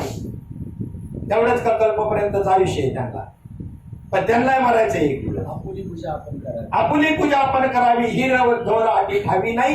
कासया ती पूजा जाणीवेचा शिन त्यावर अज्ञान बरे देवा. त्याच्यापेक्षा अज्ञान परवडलं आम्हाला. आपली पूजा आपण करा. आपली पूजा आपण कोण हे समजल्याशिवाय. आणि आपली पूजा आपण करणं म्हणजे काय? काहीच न करणं ही त्याची पूजा आहे. काहीच न बोलणं ही तुझी स्तुती आहे. अमृतानुभव म्हणून अमृतानुभव समजून घ्या. काही करणं काही न करणं ही ब्रह्मस्थिती आहे. काहीच न करणं म्हणजे खरंच काहीच न करणं. काही करणं सोपं आहे का काही न करणं सोपं आहे? कोणतं सोपं आहे? काही न करणं लय अवघड आहे. कारण जन्मजन्मांतरापासून काही ना काही करायची जी आपल्या मागे प्रवृत्ती लागली ना, त्यामुळं करणं लय सोपं आहे. काही करील तो, काही बी करील, ठरवेल ते करील, पण काहीच न करणं हे अवघड कंडिशन आहे. बसून बघायचं पण म्हणायला ठाईच बैसून एखादा ना तू खेळत येत नाही तोपर्यंत ठाईच बैसून नाही करायचं. तेव्हा अंगा खांद्या उड्या मारी. म्हणायला काय रे म्हणतो? त्यांना ऍड लागलं होतं का? त्यांना विचारावं ना. आम्हाला सांगता की न लगती साय असेल तुम्ही ते एकही दिवस घरी नाही असा प्रश्न विचारला करी तो बाबाऱ्यांना. मला भेटले होते भांडाऱ्याला. आम्हाला सांगता न लगती साय असेल तुम्ही ते एक दिवस घोराड्यान भांडारा भागचंद्र तुम्ही का बरं हे असं त्यांनी मला सांगितलं. हे प्रवृत्ती होण्याकरता सांगावं लागते खायचं पैसे. नाही तर एवढ्या कोल्हारामध्ये एवढ्या दुनियादारीमध्ये पुढे चित्र राहते का म्हणून आम्हाला यावं लागलं. त्याप्रमाणे सांगितलं त्यांनी मला. नाही मला असेच भेटले, प्रमाणानेच भेटले. तुम्ही म्हणत असाल तशी नाही भेटले. तुमच्या कल्पनात काय आलं असेल लगेच तुकाराम महाराज विना घेऊन ते ही बी कल्पना. याला तर जगत असं तर जगत तुम्ही तयार केले. तुमचं तुम्हीच कोशिकीटिकाप्रमाणे तयार केले. त्रिकोट कोसल्याने गरज सायासे केली आणि दोन्ही द्वारे लिंपणी आत गुंतू गेली आणि स्वरूपाच्या ओव्या पाण्याने श्रेचा आमुचा प्रकृती पहिली कडील भाव जाना प्रकृतीच्या पलीकडे. चिंतन करताना सुद्धा त्या चिंतनातच अडकतोय. हे प्रकृतीच अडक नाही. प्रकृतीच्या पलीकडे भाव मिळाल्यानंतर पलीकडे आता सांगू का? अतीतची व्याख्या सांगू. अतीत म्हणजे काय पहा. जसं नदी आहे तुमच्या गावाची, पलीकडे शितेवाडी आहे, पुढून आमचं पारगाव. मग आता आमच्या गावापासून नदीच्या पात्रापर्यंत जमीन आहे आणि मध्ये पात्रामध्ये पाणी आहे आणि पुन्हा पलीकडे काय आहे? जमीन आहे. आमच्या गावापासून नदीच्या पात्रापर्यंत पाण्याचा काय आहे? अभाव आहे. पाण्याचा काय आहे? अभाव आहे. पाणी नाही. आणि पात्रामध्ये पाण्याचा काय आहे? भाव आहे. आणि त्या पलीकडच्या बाजूला जी जमीन आहे ना त्याला भावातीत म्हणतात. बरं का? कळलं तर बघा. श्रीगुरूचं स्वरूप भावातीत. आम्ही भावामध्ये अडकतोय. प्रबोध देऊन तुम्हाला भावातून काढून विवेकाकडे न्यायचंय आणि तत्वदर्शी बनवायचे तुम्हाला. त्यांना 2 श्लोक पहा ना. नमनाचे मंगलाचरणाचे 2 श्लोक पहा. एक श्लोक आहे याच्यामधले पहा. माझे निवृत्तीनाथ कसे हे सांगत असताना यदक्षरमणाख्येयम आनंदमजमव्ययम मानंदमजमव्ययम श्रीमन निवृत्तीनाथी ख्यातम दैवतमाश्रये. कसे माझे श्रीगुरु कसे? यत अक्षरम म्हणजे ज्याचा अक्षर नाश नाही होत. अक्षर म्हणजे नाश होणं. मग शरीराचा तर नाश होणारच आहे निवृत्तीनाथांच्या. यथार्थ श्रीगुरु समजून सांगतायत ते. इथं पहिल्याच श्रीगणी तुमचं गणेशाला वंदन केल्यानंतर शारदेला वंदन केल्यावर 22व्या ओवीमध्ये मजर सद्गुरू सांगताना तरी बी अजून आमच्या लक्षामध्ये येईना. वारंवार सांगावं लागलं त्यांना बी. अजून तुम्हाला तत्वारे जा. हा जो प्रश्न उपस्थित झाला तो आकाराने म्हणल्यामुळे प्रश्न उपस्थित झाला ना. तू कसा काय विवस्वांना उपदेश केला असा हा प्रश्न जो निर्माण झाला आकारामुळेच झाला ना. प्रत्येक वस्तूमध्ये कोणतेही तुमच्या समोर कोणतीही वस्तू जरी आली तर त्या प्रत्येक वस्तूमध्ये परमात्म्याचे अस्तिभाती प्रिय आणि मायेचे नाम आणि रूप असे 5 गोष्टी आहेत. त्या वस्तूत कोणती वस्तू घ्या तुमची त्या वस्तूमध्ये नाम आणि रूप जे आहे ती कशाचं आहे? मायेचे. नाम आणि रूप आहे ते कशाचं आहे? मायेचे. आणि त्यातलं असणारं अस्ति भाती आणि प्रिय जे आहे ना ते ईश्वराचं. अस्ति म्हणजे अस्तित्वाची जाणीव. एरवी सर्वांच्या हृदय देशी मी अमुका आहे ऐशी जे बुद्धी स्फुरे आरनिशी ते वस्तुगामी. हे जे आहे आता ते फक्त अर्जुन पण न घेता जे उठत तसे तत्वता ते त्याचं ते तर रूप आहे ते स्वीकारा. अर्जुन पण कशाला संबंध नाही? आकाराला, देहाला संबंध. आणि ते अर्जुन पण जर का गुंतलो होतो अर्जुन गुणे आणि तो मुक्त झालो तुझेपणे, आता बोलणे सांगणे काहीच नाही, ही ब्रह्मस्थिती. आता काय नाही, किती निशंक झाला, आधी किती विचारायचं, त्याचं उत्तर नाही देतो तर आला पुढचा प्रश्न मिळेल, त्याचं उत्तर नाही देतो आला तिसरा प्रश्न. आता काय करावं? दुसऱ्या अध्यायात पहिला अध्यायात विषाद योगच आहे, हीच कंडिशन आहे. भगवंत गप्पच बसून राहिले आणि मग त्याच्या डोक्यामध्ये आलं आपलं काहीतरी चुकतंय. तिथे मग भगवंत म्हणतात की तुला शिकवा सांगावंच कसं, मला काही कळतच नाही. शिकवू म्हणून तरी शिकविशी बहु सारणी, तू जाणता तरी म्हणविशी. तू स्वतःला जाणता समजतो आणि नेनिवेद्य संतीशी आणि अज्ञान तर सोडायला तयार नाही. आणि शिकवू मी शिकवायला गेलो तुला तर मला शिकवतो, शिकविशी बहु चालली ती आणि मला शिकवतो. मग आता मी म्हणलं गप्पत बसून घ्यावं, तुझंच ऐकावं, तू वय वागता आणि मी होतो श्रोता. आता काय मला जमतं म्हणे, उत्तम श्रोता हाच उत्तम वक्ता असतो. काही नाही, उत्तम चांगला विद्यार्थी तोच चांगला गुरुजी होत असतो. आणि काही नाही, ते एक वेगळं स्किल असतं गुरुजीचं. आम्हाला एक गणिताला जे आमच्या तुकडीला शिक्षक होते ते साधे BSc होते, साधे BSc, फक्त BSc होते. आणि दुसऱ्या तुकड्याला MSc केलेला शिक्षक होता, गणितात MSc केले. पण त्यांचा जो रिझल्ट लागायचा तो 40-45% आणि आमच्या तुकडीचं 100%. त्याला टेक्निक माहित होतं, त्याला एवढं ज्ञान नाही लागत. एवढं लागत असतं का काय? रीत समजून सांगायची काय? हे रोज किती वटवाट केली मी तरी किती सांगणार आहे आणि कुठपर्यंत सांगावं? रीत दिल्यानंतर पद्धत काय, अभ्यासक्रमात पद्धत काय शिकवलं, रीत शिकवली आणि उदाहरणं दिली तुम्हाला सोडवायला. घरी करा, पाठ करा, इकडे वर्गात आल्यावर पुन्हा त्याचे रिपीट करा. ह्या असा अभ्यास म्हणतात, अनुसंधान त्याचं. आणि इकडे त्याला संबंध म्हणतात. विषय, संबंध, प्रयोजन म्हणजे हेतू. जो विषय आहे तोच प्रयोजन, तोच हेतू. काय हेतू? ब्रह्मसत्यम जगन मिथ्या. आणि त्याचा अधिकारी असेल ना, नीट वाचला 6वा अध्याय तर लक्षामध्ये एक वाक्य उचललं आणि बस बाबा कुठेही बी लपायचं, बाबाच्या आड लपायचं. बाबाने कुठं असं केलं का, बाबाने कुठं असं सांगितलं, तुला लय बाबा कळले म्हणायचं, न तर मस्त का व्हावं.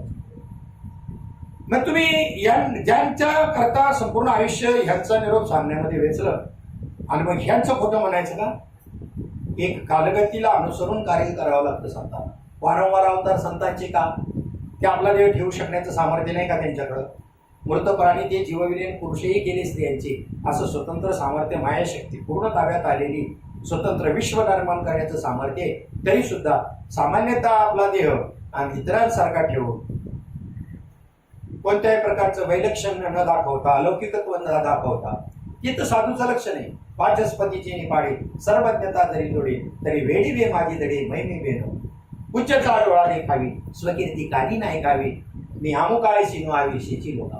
किती कॉमन वापरतात, किती सहज वापरतात आपल्यामध्ये. दाखवून सुद्धा दिसून सुद्धा देत नाही मी कोणीतरी विशेष आहे.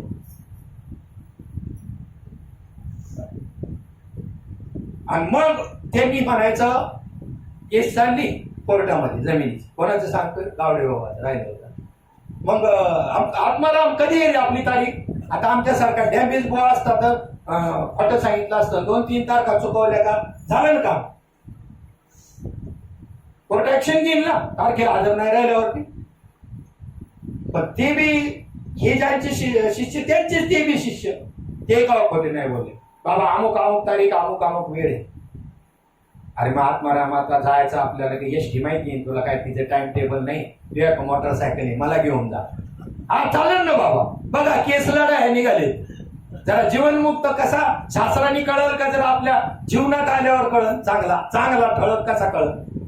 मग त्याला मोटरसायकल तुम्ही बाबा, तुम्ही गावाच्या बाहेर जाऊ, प्रपंच करायचे बाबा, साधूला नाटक करायचंय राव. घरामध्ये खायला घालायची नाही, हुसकून देतील घराच्या बाहेर, त्याने सांभाळायचे काही कारण नाही त्याला. ते काय हुसकून देतील? तुमचं प्रारब्ध असेल तर ते काय हुसकून देतील? पण तरी सुद्धा अलौकिक न व्हावे लोकांप्रती म्हणून तो कॉमन वाटतो. त्याला काय चिंता आहे? त्याला चिंता आहे का काय घरातल्याने हुसकून दिलं तर काय? ज्याने काय कोणी केली बाळा दुधाची उत्पत्ती सवेची श्रीपती वाढवी, आणि मग गावाच्या बाहेर कशा करता फक्त कुटुंबाच्या वेगळं वाटायला नको म्हणून. आणि तिकडे गेला का इकडं दुसरीकडे मग याने बाबा काही नाश्ता बिष्टा करू आपण, आता टाइम लागणार आहे, दोघांनी नाश्ता बिष्टा करायचा. मग आता तुम्ही आता जावा इथून मधल्या वाटेने आणि यांनी इकडून यांच्यावर जायचं, मग वाटतं उभं राहायचं. काय नाही म्हणले तिथं, काय सांगतील ते आपल्यात पटत नाही म्हणूनच हे केस लढणे ना, काय डोकं दुखी म्हणले. आपण जर समजून घेतलं असतं ते कायला हे वकिलाची भरपाई पैसे देणं पुन्हा हे कुटांवर. आता असू दे, यांना कुटुंबातल्यांना मी समजून सांगतोय पण आहे की नाही, करू नाटक म्हणले दोघं बी आपण, मग काय का वटावलं पद्धत. तिकडून निर्णय आलेला मान्य होतो आणि आपसत समजूत केलेली नाही मान्य होत माणसाला, काय माणसं म्हणावं. पण महात्म्याचं वागणं पाहू, जसं तर तसं नाटक वाटावले बा. तिथं वकील देऊन जसं बोलायचं असेल तसं फट बोलायला सांगितलं असेल वकिलांनी, फट बी बोलली असते. पण इकडून एका मोटरसायकलवर नाश्ता बी करायची, काही मत्सर नाही. याला म्हणता पण आहे जीवाचा कसं काय ऐसा. हा तो परमानंद पोकला तो ती स्थितप्रज्ञ मला ओळख. स्थितप्रज्ञ म्हणजे वृत्ती स्थिर करणे. बरं, आता वृत्तीचा विषय निघाला म्हणून सांगतो. ज्ञान खंडन प्रकरण जे आहे, काही खंडनाचा विचार जर केला काय पहिलं महत्व मांडले शब्द खंडन. काय शब्दाचं महत्व मांडलं 2-3 ओव्यामध्ये. तिथं तर स्पष्ट सांगितलं, बाप उपयोगी शब्दो स्मरणदानी प्रसिद्धो. स्मरण करून द्यायला किती उपकार आहेत या शब्दाचे. तुम्ही आपण कुठपर्यंत गेलो ब्रह्मस्थितीपर्यंत, गुरुमुखच्या मुखातून एक शब्द आला त्याच्या चौकाने गेलो ना, अन्यथा गेलो असतो का? कोण म्हणतो नसतो गेलो. गुरुशिवाय मुक्ती मिळते. एक ग्रंथ आहे जय गोविंदका स्वामी सांगतो आपण, त्याच्यामध्ये टाकला होता आनंद यात्रेमध्ये एका त्याचे पूर्ण अख्खं पुस्तक टाकलं. गुरुशिवाय हेच अमृत अनुभव सांगतोय. मुक्त तुम्ही पहिलेच आहात. गुरुला निमित्त कारणात घातले, गुरु उडवलेले आहे. दुसऱ्या प्रकरणात ईश्वर, पहिल्या प्रकरणात ईश्वर उडव, काहीच ठेवलं नाही. एक ब्रह्म सोडून बाकी काय. ब्रह्म बी म्हणाया करता म्हणून आवाज आहे ब्रह्म, वाच्यता नाही शब्द. जरी हा महत्वाचा आधी म्हणलं आणि तिथून पुढे दुसऱ्या ह्याच्यामध्ये त्याच्या अमूर्ताची परिमूर्तो. आता तिथे म्हटलं बाप उपयोगी शब्दो स्मरणदारी प्रसिद्धो. अमूर्ताचा विषय हरसा नव्हे, अमूर्त स्वरूपाचं वर्णन करायला हा शब्द उपयोगी पडतो की नाही, पडतो की नाही. आणि इथे मी म्हणलेले की अमूर्ताची परिमूर्तो कारुण्याचा, इथं श्रीगुरूचं महत्व मांडलेलं आहे. किती महत्व मांडलेलं आहे. एका ठिकाणी तर जीवपणाचे नित्रासे पुढे वगैरे आली. ह्या दुसऱ्या प्रकारात जीवपणाचे नित्रासे यावया आपुली दशे शिव ही मुहूर्त कुशे जया जोशी याते. शिव सामान्य, शिवाचं सामर्थ्य सामान्य आहे. तो शिव सुद्धा, ईश्वर सुद्धा या श्रीरूपी गुरुरूपी जोशाला मूर्त विचारतो की माझ्या मूळ स्थितीला येण्याकरता मी काय करू. शिवपूजक असेल कोणी त्यांनी जरा डोक्यात घ्या. कोण? भगवान शिव मूर्त पुस्तक म्हणत्या जोशाला, श्री गुरुरूपी जोशाला आपल्या मूळ स्थानाला परत येण्याकरता या वया आपण ये दशे. काय ईश्वराची मूळ दशा काय आहे? ईश्वराचं मूळ स्वरूप काय आहे? ब्रह्म आहे. ब्रह्म निर्गुण निराकार अवाच्य हे ब्रह्म ज्या वेळेला त्याला एक बहुश्याम व्हावं एक कर्मेना, मग त्याच्यात जो संकल्प निर्माण झालं तिचं नाव माया. जो संकल्प निर्माण झाला बहु व्हावं, हिचं नाव काय? त्या वृत्तीचं नाव माया. मग ब्रह्म कल्पना अविद्या तेनी झाला जीवन मायोपाधी शिव. मायारूपी उपाधीचा स्वीकार केला आणि ते झालं ईश्वर. त्याचं नाव काय पडलं? ब्रह्म अधिक ब्रह्म माया. मायारूपी उपाधीचा स्वीकार केला ब्रह्मानी आणि मायोपाधी शिव बोलली. ते शिव म्हणजेच ईश्वर. कृष्ण राम हे याला ईश्वर म्हणतात. ते हे ईश्वर दशेला ब्रह्म कसं आलं तर मायारूपी उपाधीने ते काय आलं. परंतु हे सगळं करून बी ते त्याच्यात सापडत नाही. बरं, हे खेडिया प्रकरण साधू संतांनी स्पष्ट केलं. त्या खेडिया प्रकरणामध्ये खेळ खेळेपरी डाईन सापडे तो एक खेडिया शाणारे. यादवांचा पोरे एक गोप्या वाला तो अवघीची खेळ खेळायला रे. लहान थोर अवघी मारेली तो खेळच मोठं गेलाय. ज्या दिवशी तुम्हाला हा खेळ वाटत ना, प्रपंच कर्म, त्या दिवशी ते जीवनमुक्त स्थितीला प्राप्त झालं. याचं सुखदुःख काहीच ज्या वेळेला वृत्तीमध्ये तुमच्या लोकांना दाखवायचं. जैशी बहुरूपियाची राहो राणी श्री पुरुष भाव नाही म्हणे परी लोकसंपादनी. मस्त पात्र वाटवायचं, लोकांनी टाळ्या वाजवल्या पाहिजे. काय प्रपंच केला काय पोरांना शिकावलं मस्त, सगळं त्याला बाकीच्यांसारखं काही कमतरता नाही ठेवली. आत्याचा अनुकूल होता कर्म. आत्याचा अनुकूल असेल का प्रतिकूल असो, जो जीव येतो ना पोटाला ते त्याचं स्वतंत्र कर्म घेऊन येत असतं. काही संबंध नाही. ऋणानुबंधाचे संबंध असतात म्हणून एकत्र आलेले असतात. याच्यापेक्षा काय त्याला मोठं महत्व आहे? त्याला काय मोठेपणा काय द्यायचं त्याला? म्हणजे ब्रह्म ईश्वर कधी झालं? मायारूपी उपाधी, पण त्याच्यात सापडं ईश्वर करून नामाने राहिला. आणि हा ब्रह्म अविद्यारूपी उपाधी स्वीकारली आणि ती जीवदशेला आले. इकडं जीवदशेला आलं. उपाधी निरसन करायचंय. देहाच्या निराशी पाविजे या ठाया, माझी आईशी काया जवळ होय, न म्हणा देह माझा आयसा. आणि मग भरोसा कळेल. आम्ही तुम्हाला सांगतोय तुम्ही आम्हाला, पण न म्हणा देह माझा आयसा, मग तुम्हाला भरोसा कळेल. आम्हाला का समजत नाही? अटॅचमेंट तुमची देहाकडे आहे म्हणून. देहाकडचं अटॅचमेंट कनेक्शन काढून आत्म्याकडे जोडा, संपलं काम. न म्हणा देह, कारण यालाच द्वैत म्हणतात. बाकीचे व्यावहारिक द्वैत राहतं का जातं? त्या विवेक चूडामणी ग्रंथामध्ये सांगितलं साधूच व्यावहारिक द्वैत कोणाचे बी राहतच. आणि ते कसंही असू शकतं. मग कोणाचा निश्चय नाही झाला? त्याच्याबद्दल चर्चा करणाऱ्यांचा नाही झाला का? ते कर्म करणाराचा नाही झाला? धाडसानं बोलेल हे आचरणशीलता मुलांनो, ज्ञान मुख्य आहे का आचरण महत्वाचं आहे? नाही येत असे आचरण शुद्ध, ज्ञानाचा तीरावर सुद्धा नाही. त्या उलट आणि आचरण पाहता सुमता की दुष्कृताचा किरसेल वाटा, परी जीवित विचिले चोटा भक्तीच्या, तो आधी जरी दुराचारी मग सर्वोत्तम अवधारी, जैसा बुडाला महापुरी न मरतो निघाला. त्याचे जीवित सरले आईल थडी. अरे त्याला थडच नाही, थडी हीच कल्पना आहे. हे तर मायेचं लक्षण आहे ना. आईल तीर आणि पैल तीर आहे कुठं? ज्याला आईल तीर म्हणतात ते तिकडच्या दृष्टीनं पैल तीर आहे, तिकडच्या तीरावरच्या दृष्टीने. तुम्ही हाती होण्याचा प्रयत्न करा. इथून त्या पाण्यापर्यंत जी जमीन आहे पाण्यापर्यंत, तिथं पाण्याचा अभाव आहे, मध्ये पाण्याचा भाव आहे, आणि त्याच्या पलीकडे जी स्थिती आहे ती भावातीत आहे, गुणातीत आहे. तिकडे जायचं नाही. याचा करता तर प्रबोध आहे ना. जे निर्माण झालेला भाव आहे तो भाव तुमचा आता विसरला जाणारा नाहीये. तो व्यापक होईल, रोमामध्ये मुरेल आणि मग विवेक निर्माण होईल आणि मग अखंड स्थितीवर असणार आहे. तुम्ही कधीच बाजूला नाही त्या स्थितीत. ठीक आहे, अशी स्थितीमध्ये अवस्थेमध्ये एकदेशीमध्ये बांधली जाणारी स्थिती आहे का? नाही. क्रियेची आहे का? नाही. विचाराची. विचारा वाचून न पविजे समा, बुद्धी निश्चय आत्म. क्रियेचा कशा करता, अनुभव कशा करता? तर निश्चय होण्या. अनुभव निश्चय करता. ज्याला अनुभव नाही आला त्याने निश्चय करायला कठीण. आणि अनुभव आला तुम्हाला गोडीच दिली ना ती आत्मसुखाची आगोड्या, विटे डोका सकाळी विषया, जयाच्या ठाई इंद्रिया मानूच नाही. काय विषय किती केवढेसे विषय काय जिंकायचंय त्यांना? सांगू का? त्यांनी सांगितलंय अमृत अनुभवामध्ये की समुद्र पेला अगस्त्य म्हणून.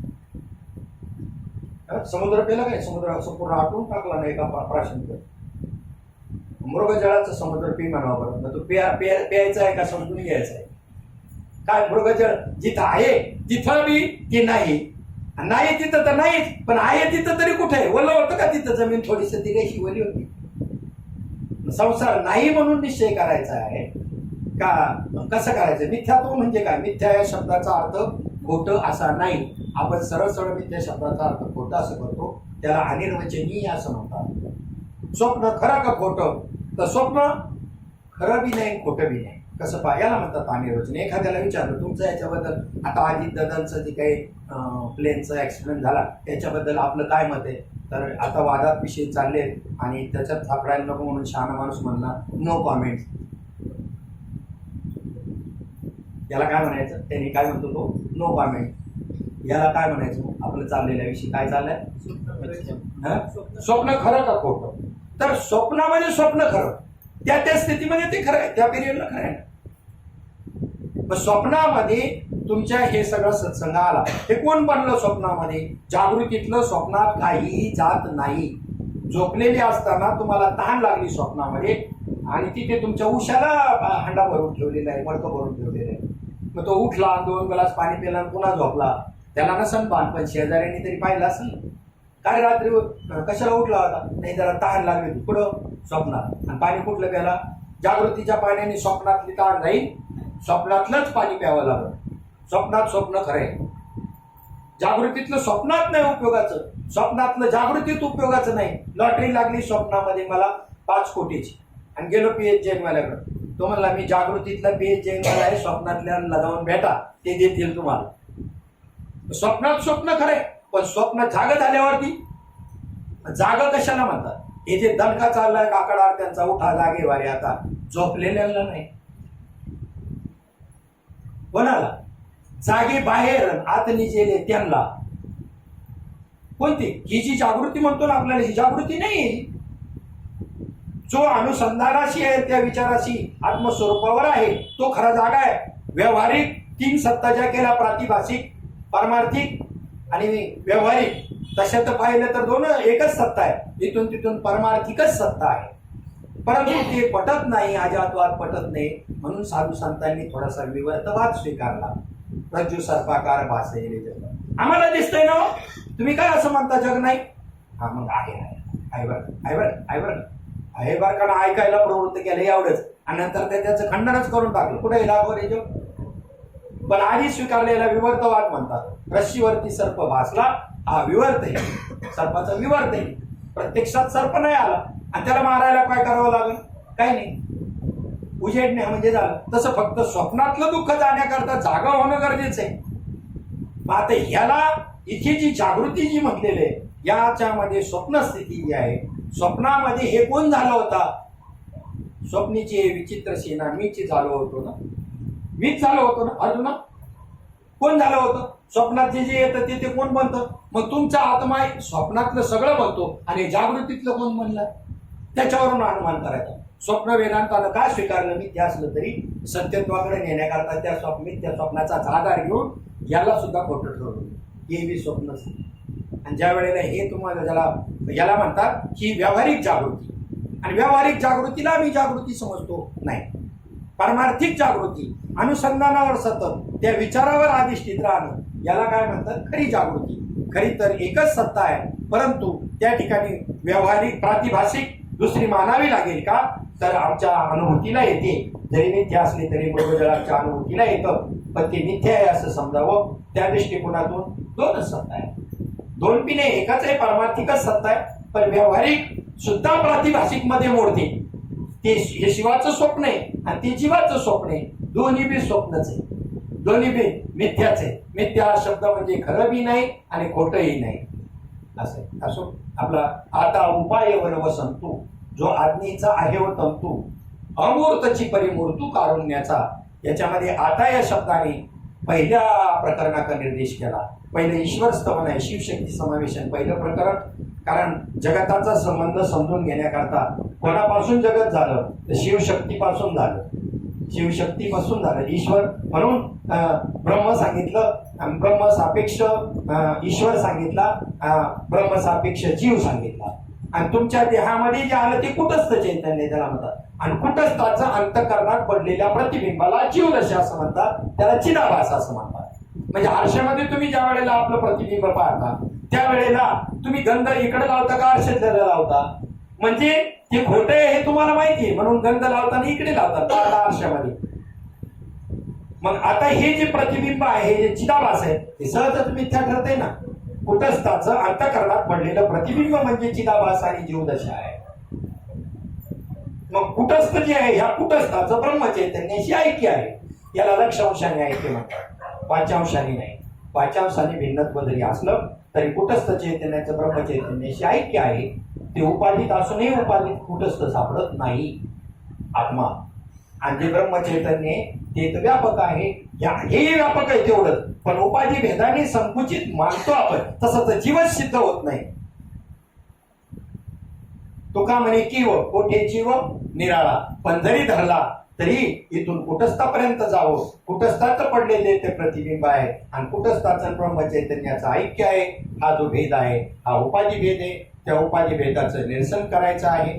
आता या शब्दाने पहिल्यांदा जगताची सोय लावण्याकरता, जगत मिथ्यात्व आहे हे सांगण्याकरता, ते कसं बनलं, कोणापासून बनलं हे सांगणारं शिवशक्ती समावेशन प्रकरण आणि त्या आता शब्दाने तिकडे निर्देश करून आता उपाय वन वसंतो, उपाय रूपी हे जे वन आहे, अनेक उपाय, अनेक साधनं, नाना साधनांच्या त्या नाना उपायामध्ये जर हा श्री गुरुरूपी वसंत जर आला नाही तर त्या वृक्षाला फळ लागणार नाही, कितीही मनोमार्गी गेला तो.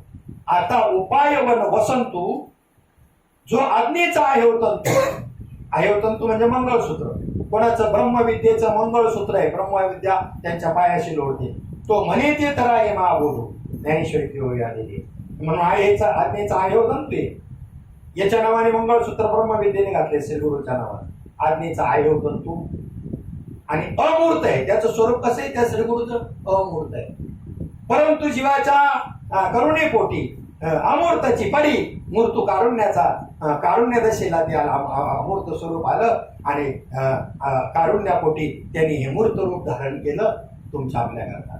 असा संबंध त्या ठिकाणी सांगितला. पुढे सांगितलं अविद्येचे आडवे म्हणजे इथं जीवपणाचे भवे, चैतन्याचे धावे कारुण्य जो म्हणजे त्या इकडं कारुण्याचा संबंध पुढच्या ओळीमध्ये सांगितला. आणि तिकडं स्मरणदानी शब्दो, भागोपैकी शब्दो स्मरणदानी प्रशब्दो, अमृताचा विषय जो अर्था नव्हे, तिथे बी अमृत स्वरूपाशी संबंध धरला, इथे जसा धरला. अमूर्तची श्री गुरुचं स्वरूप कसं आहे, अमूर्त आहे, परंतु अमूर्तची परी मूर्तू कारुण्याचा. खूप सुंदर आणि खूप सोपा असा ग्रंथ आहे. काय आपली वेळ झालेली आहे. या ग्रंथामध्ये आपल्या बुद्धीनं जरी आपण वाचलं तरी कळेल एवढं सोपं. एकही पारिभाषिक शब्द विचारसागर किंवा आध्यात्मिक ग्रंथांचा वेदातला वापरलेला नाही. स्वतंत्र शब्द प्रयोग करून वस्तुस्थिती आत्मा कसा आहे हे समजून सांगण्याचा प्रयत्न केलेला आहे. ज्ञानखंडन प्रकरण, शब्दखंडन प्रकरण हे सांगत असताना आत्मा स्वयंसिद्ध आहे. शब्दाचं सहाय्य घेऊन त्याला प्रकाशित होण्याची गरज जर असती तर तो परप्रकाशित ठरेल. सूर्याला कोणत्या प्रकाशाने पाहायला जावं? सूर्याला आगा सूर्योदय झालिया, सूर्य सुरुची पावा धनंजया, देवी माती जाणावया मीची येतो. तर खूप सोपा आहे, समजून घ्या. जसे बाकी ग्रंथांचं तसं वाचलं ना, विस्ताराकडे सुद्धा जाण्याची आवश्यकता नाही. श्लोक आणि त्याचा अर्थ लगेच पुढचा संबंध, ज्या वेळेला आपण विस्ताराकडे जातो त्याच्यापासून बरंच दूर जातो. वास्तविक प्रत्येक ग्रंथात एक विशिष्ट विचार दिलाय, तेवढ्यापुरतच मर्यादित चाललं तर त्याची चांगली ओळख होईल असं मला वाटतं. विस्ताराने काय होतो, माणूस दूर जातो त्या विचारापासून. श्लोक आणि त्याचा अर्थ किंवा ती ओळवीन त्याचा अर्थ जिथं नाही कळणार तिथे काहीही करू नका, तिथं डोळे मिटून स्थिर चित्त व्हा. स्थिर चित्त चंचल चित्तामुळं अनेक विषय कळत नसतो.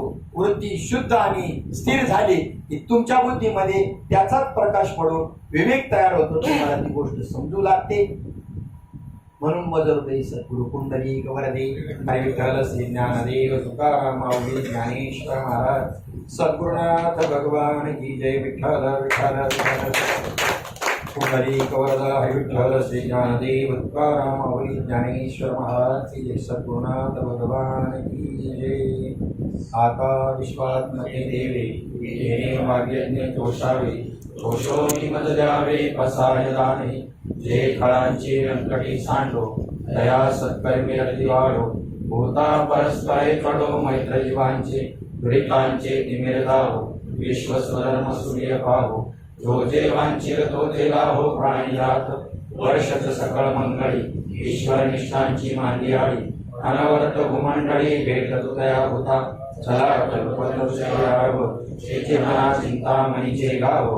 बोलते जे अर्णव पियुषांचे, चंद्रने जे लांछन. मार्तंड जे का बहिनो, ते सर्वाई सदा सज्जन. सोयरे होतो किंबहुना सर्वस्वी, पूर्ण होणे ती लोकी. भजितो आदि पुरुषी अखंडित, आणि ग्रंथोपजीवे विशेषी लोकी. दृष्टादृष्ट विजय होवावेची, एक म्हणे श्री विश्वेश्वरा हो. हा होईल रान बसावो, येणे वै ज्ञानदेवो स्त्रिया. येणे वै ज्ञानदेवो स्त्रिया, येणे वै ज्ञानदेवो स्त्रिया. हरि ओम शांती शांती.